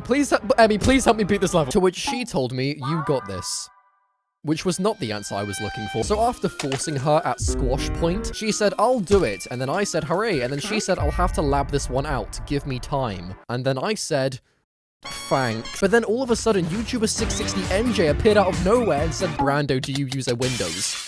Which made me think that he thought I lived in a cave. But then I realized he wanted to help out with the challenge too, so now I have 2 people helping me beat this whilst I was also attempting the level. But then, whilst we were all attempting this challenge, Witch Hazel 59 numbers told me they almost beat it, and I was like, how? How do it? How do beat level? And she was like, Snapdragon, and I was like, what? Who invited this knob? And whilst all of this chaos is happening, YouTuber Sylvia YSI appeared and gave the inspirational quote, do you ever use moral launch when you might need to? Good help. And then they just vanished into the void. So then whilst I'm trying to comprehend everything, NJ messages back saying, dude, I hate this trackpad. Bro is playing this impossible ass level on a 1997 Windows laptop. What is happening? So then Witch Hazel sent a video that showed one singular Snapdragon carrying the whole of the early game. And with that, I shut off Discord and got to work. So after 7,000,000,002 attempts, I lost to the very last zombie because every plant in that lane chose to cosplay as an octopus. But after 27 quintillion, I was down to the final Gargantua, who was rapidly approaching the crocodile. In the very last 2 seconds I had before it was over, I thought back to day 12 of Jurassic Marsh, where I tried to spam Torchwood over and over, and that was my only option. So I snapped out of it, placed Torchwood as many times as I could, and beat day 30 of Big Wave, all by myself. with the help of everyone in the Discord, but I still beat it first. And with that, we can finally move on to day 32, boss fight time. Have you noticed that Chomper and Bikini Zombies have been ultra cozy lately? What? Chomper, you got game with those ladies? You sly dog. Could a beachside plant zombie romance be in bloom? Okay, who at PopCap was fantasizing about the plants and zombies being in a relationship? Like, this isn't the first time I've seen this. Garden Warfare has a TV of Peashooter and Zombie just kissing. Like, am I the only one who thinks this is a little bit weird? A plant zombie romance? Penny, my mind. User Dave, do not jump to conclusions. I suggest something more productive. Bro, if Crazy Dave starts getting on with his car, I'm throwing my PC out the window. You don't bring me joy anymore. We took out Zomboss after a long 32 days. Why? Why does the shark look like that? And he dropped the key to modern day. Here it is, guys, the final world in this series. We've battled through waves of jesters, beta testers, and your great-great ancestors. But now it's time to put all of our skills together to finally conquer modern day. Aha! Project Paradox begins now! Timeline alert, User Dave. Our journeys will cease to exist. Hey, Dave, relax, dude. Do you not believe that I can take down Zomboss or something? We must beware, User Dave. Dr. Zomboss will surely deploy all of his time-varied zombies. Well, don't you worry, Penny, because Brando is here to— Taco! Alright, can you shut the f— Modern day, day 1. They couldn't make that sound any smoother, could they? We started off with planting our sunflowers, and then more sunflowers, and then more sunflowers. But ignore that for a second. Look at these HD upscaled PvZ 1 to 2 zombies. They look so epic. Right, Peashooter? Why did Egypt just kidnap Peashooter? Get his ass, Chomper. Oh. Well, that didn't work. So it turns out in modern day, the world would be simply too boring if we just had to fight Buckethead, and Conehead, and Boldhead. So to spice up the levels a bit, the game chooses to spawn portals from every world we've taken down. And that means— oh no. No, this can't be happening. This is— Am I in Spider-Man No Way Home? Why are all of my mortal enemies reappearing? I wasn't expecting to have to take down all of these guys again, but since this is the finale— Alright, let's do this one last time. My Spider-Man costume didn't arrive. What do you want me to do? Day 2 began— Sucker! Can you shut the fuck— Day 2 started off with Peashooter again. However, I started to deploy Snapdragon to deal with the weaker zombies, like the camel panel zombies. Hold on. How did you get here? Like, there was no portal that brought you here. You're just— You're just here. And not only them, but Fireman just stumbled across the battle, I guess. Had no reason to be here, but sure. And then all of a sudden, Beach Boy is here. Get your ass out of here. Oh, so no portal for you? You get the special treatment, huh? Just transport your ass straight from Egypt in a private jet, huh? We took out the— No, we did not. What the flip, Chomper? The shrinking violet is well named, User Dave. It shrinks zombies and makes them weaker. So we also get otherworldly plans. Does that mean— Yep, okay, welcome back, Snapdragon. As much as I really wanted to solo the level with only Snapdragon, they really wanted me to use this lamp pole and lamp shade. So we scurried our way into day 4 and nope, not happening.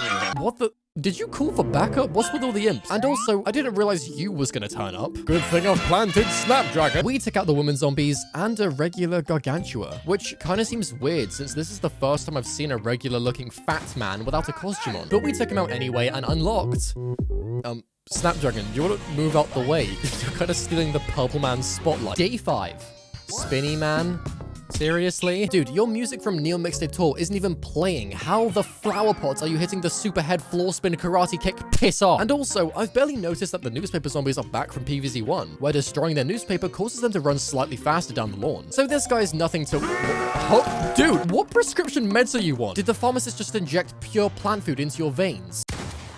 Yeah, sit down, Granddad. Day 6, produce 4,000 sun, using the Lost City tiles. Okay, I understand the portal stuff. Not really, but sure. But there is no logical reason how these golden outlets made it here, unless Dave decided to use a crane and dig them out of the ground because his ass is greedy. And also, Dave, could your unathletic ass not be bothered to at least drop them off closer to your house? And, you know, not next to the road? And what a better way to make me struggle than bringing back the family of 27 to set up shop on those tiles. Speaking of these dudes, the impossible level back in the Lost City was proven to be possible. So Well done to this guy. Have a sticker. But anyway, that's not what we're focusing on because, oh, not you. Not you either. What sort of combo crap is this? The jesters literally fling anything back at them, so we would need close range plants. But the wizard ignores these type of plants by turning them into sheep, which ain't gonna do piss all against the holiday tourists. But with some elbow grease and spamming Snapdragon everywhere, we managed to get by and move on to... Who let Aquaman come back? I love the fact that we're only on day 7, and I have to beat 4 flags, and there are 27 levels to go. Ah! Shockingly enough, Snapdragon has been carrying us so far throughout modern day, but that all came to an end where... Dave, did you just empty your sack of plants onto the lawn? What's going on? I am picking up a grid of plants, user Dave. With what hands, Penny? You ain't doing shit. My scan suggests that they can be swapped to create matches of 3. Is this Candy Crush? PvZ Candy...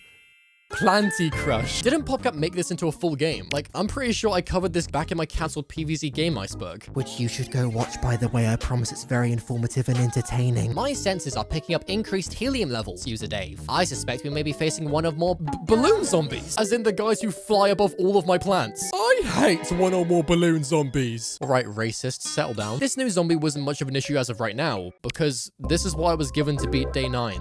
Why is green back again? Day 10. Far future tiles. Dave, can you stop pissing around with your crane? I think the whole mafia wants their tiles back. I tried starting off with Colonel Corn, which did manage to stop this jetpack dude. But if the game was a bit more realistic, he would literally just... Yeah. I decided to go back to Snapdragon, along with Citron chilling in the back, which fittingly made him go up against the far future knobs, including the Iron Lung Imps with their jetpack back up. Ah! Hello, Nightcap. Nice to see ya. It's the finale, guys. Let me use them at least once. We unlocked... In day 11, I was forced to bring along garlic. Why? I seriously don't know. There's no clear condition or anything on the lawn. This dude is just here for no reason. We brought back corn to stun the zombie horde, but unfortunately they aren't fast enough to stop the yeehaw, I'm going to jump now. We threw down Cactus in the back row, and this guy got hit with the time stop gun. Be free. Day 12. Don't lose more than 10 plants. That's literally double the amount we had back in Jurassic Marsh. And this time, we don't even have to worry about the dino.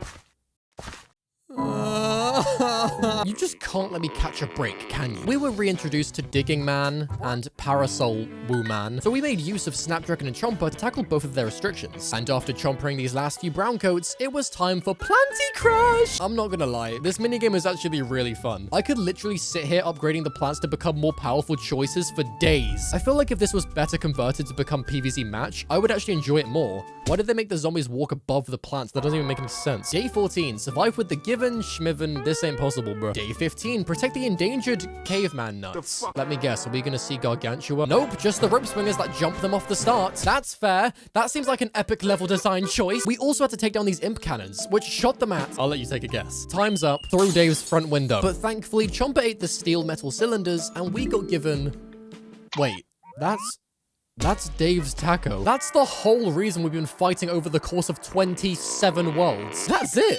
It's finally over. We can now... No, user Dave. You must not. I detect high levels of trappiness. Oh no, she's right. Fools, you have fallen into my excruciatingly obvious trap. It wasn't me, bro. Dave was the one who bought its only tax. Day 17. The nerds are back. But with the help of Corn, we can stun them, giving them a well-deserved break to touch grass. However, the balloon men returned, and in an attempt to slow them down, I threw down Cactus to deal damage. Whoa, what the? Ew! Cactus, put it away, you freaky sausage. Why are you able to do that? Why didn't Dave tell me you can do that? Cactus isn't even a free plant. It's one of the only ways to pop these dudes to use this worm. The ancient Egypt portal reopened, spawning the bone-licking guy. Why have I never spoken about this dude? Why is everyone in this game so freaky? We unlocked... Is that another cactus? All of the modern day plants suck. Like, what do any of these guys have to do with modern day? Why couldn't we have got Planturn? Or Cob Cannon, or even Umbrella Leaf. PopCap could have done something cool with them, I don't know. Day 18. The bull is here. Escape route is a tricky plant user, Dave. You can use escape routes to rescue endangered plants. What? Plants can be endangered. How would you not know that? What have you been doing whilst I've been saving all these plants? Call the police! What? The police? Do not resist! Dave, do the police even exist in this universe? Do you not think that they'd be, oh, I don't know, shooting the zombies? No. Day 20. Those blimmin' tiles are back. And what better zombie to show up than the kicking zombie, who's moving as choppy as my cameo in Shagrots Caves video. Hey, no offense, Shagrot's a good friend of the channel, guys. But how did I end up in 30 FPS? Hey, I'm Brando. No, you are not. We managed to take down Ooga Booga Face, and we received... Okay, these are barely rewards now. That's literally just toxic waste. Day 21. Colonel Corn once again. What, football zombie? Oh, he just straight up murdered Colonel Corn. That is a felony, sir. Go straight to jail. Do not pass go. The worst part about this revamped zombie is that he seriously doesn't stop for anybody. Like seriously, he runs straight through Chomper like he wasn't even there. And, better yet, Torchwood doesn't kill him. What a shocking plot twisty shock. Only a couple of them showed up in this level, so we managed to get by pretty unscathed. But that didn't matter because... Planty Crush! Only 75 matches? Do you not want me to play the game or something? Why are you taxing my matches, top hat? Day 23. Why are you here? Like, I know, time portal, wow, look at the other Bombi. But still, there's literally no water in modern day.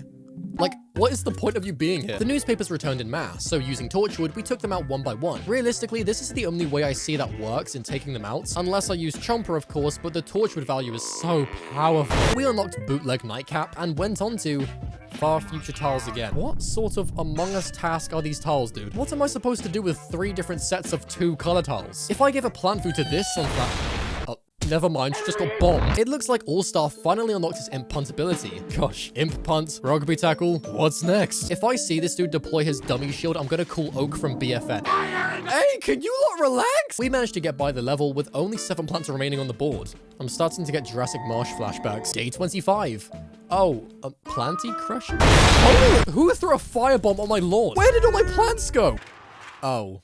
Right, it's you, my least favorite plant that I spoke about in Shagrots' video. You should go watch it. But if you want to watch my cameo in 4K 60 FPS goodness, then please check out my Patreon where, hey, you can also get featured at the end of my videos and get access to exclusive Brando content that no one else sees. Day 26 brought back the dinos for some reason. And oh great, Kirk's Co-Brain is back. And it looks like he's learnt mitosis because there's 2 of them now. Snapdragon carries. Snapdragon versus Gargantua? Negative. He wins at everything. Yes! Planty Crush! I honestly feel like there's something therapeutic about this. I now can relate to all the 87-year-old grandmas playing Candy Crush on their phones for 7 hours a day. We moved on to... I am the strongest person on earth. Oh, great. An advert. Can't wait to sit here for... Look how slow that bar is going. How long is this advert? Why is it kind of... investing? I live in a world where everyone has superpowers except must have Yo. You have been granted damage. Drink 2. Holy. Is this the beginning of his superhero story? Wow, that was really shit. Day 28. Lost City tiles again? Could you not have experimented with the tiles a bit more? With maybe, oh, I don't know, the trap tiles from Lost City? Evil potions from Dark Ages? Those turn signals from Frostbite Caves? Okay, that's all I got, to be honest, but still, change it up a bit. Cactus surprisingly was very good at taking down a lot of the zombie waves, which resulted in us getting by the level with all of our lawnmowers to spare. X marks the spot, yar! Yar! Not much happened in day 29, other than my plants getting tackled and the balloons being popped, but this lack of challenge is made up for in day 30. Seems to be a bit of a trend now, doesn't it? I'm gonna keep it a buck with you. Or should I keep it a marigold? This level once again took a good long while to beat. But I'm not trying to assemble the PvZ Avengers like back in Big Wave Beach. So I'm gonna just try and keep this explanation simple. Flowers. Minecart. You just had to put the minecart there, didn't you? With zombies such as the footballers running at the speed of sound, it literally takes them 4 seconds to make me lose the level. So how do we stop them? Sacrificing sunflower for the greater good. Of course, we do have the option to plant cactus on the flowers, which does somehow allow the zombies to run right past, no problem at all. However, cactus isn't exactly the cheapest plant, and my sunflower farm is disappointing, to be honest. So after playing around with my setup for a good few hours, I wanted to see if this level was even possible to beat with Garden Warfare plants. I reached out to Emmy, and unsurprisingly, she managed to beat the level within like 4 tries without using plant food, although this was achieved with the use of plant abilities. As she stated, the level seemed impossible with only the Garden Warfare team. But that's when all of a sudden, Nutahaka 09 proved this theory wrong, as they actually managed to somehow clear the level with Citron of all plants. However, something I noticed that I've been doing wrong is not using an auto-clicker to insta-select sunflower, because of course this level needs that much optimizing. No, of course, that's my fault, game. I should have known to use a tiny robot to insta-select my sunflower. So shout out to Nice, Turquoise, Helpful Kale 09. And after a lot of attempts beating this level myself using the cookie clicker guy, we took down the final Gargantua and successfully beat day 30 with only Garden Warfare plants. Day 31. I forgot to get rid of the auto clicker dude, but don't worry, he goes away soon. I think. This level seems to have recreated the Frostbite Cave hands with inflatable pools instead. which is fine, I guess. And to be fair, it was kind of silly to watch the football zombie run sideways like a crab. Apart from this though, this level was nothing to be scared of, with the corn doing most of the work for us, which rewarded us with the final coin bag in this entire challenge. Because, oh, right. The last 3 levels in modern day all are boss fights, and because of the way the levels are laid out, we're given random plants from certain worlds whilst fighting zombies from different eras, meaning these levels physically have no Garden Warfare plants in sight. So after wiping out the last 3 zomboss fights in Plants vs. Zombies 2, we took down zomboss for the final time, and he dropped the key. Oh, wait. That doesn't happen anymore. He dropped Dave's taco that's been lost through time, which finally proves that Plants vs. Zombies 2 can be beaten with only Garden Warfare plants. Just before this series comes to an end, Mr. Ghostplace over here, remember him? Probably not. We had a race to who can get 100,000 subscribers first. Otherwise, I would have to get a Peashooter tattoo. Get in. And look who won. What a shock. Let's hold on a minute. Whilst I did technically lose the battle, Mr. Boatface didn't even announce the sub-war race thing. So here we are doing it again, but don't worry, in the race to 200,000 subscribers, the stakes have gone up. Oh. If Ghostplace happens to lose, because he sucks, he's gonna have to play Plants vs. Zombies 2 for 24 hours straight on a live stream. But if I lose, I have to play the FNAF games for 24 hours straight, also on a live stream. Why are my punishments always so shit? When I do reach the awaited 100,000 subscribers, I will get the Peashooter tattoo, because you guys won't leave me alone. So make sure to subscribe to help me beat Toast Mace to 200,000 subscribers. I just want to quickly say thank you to all of my patrons who have financially supported me throughout this journey. But most importantly, thank you for joining me in my attempt to beat this 11-year-old game with only Garden Warfare play. You guys are the best. Leave a like on the video if you enjoyed it, and I'll see you in the next one.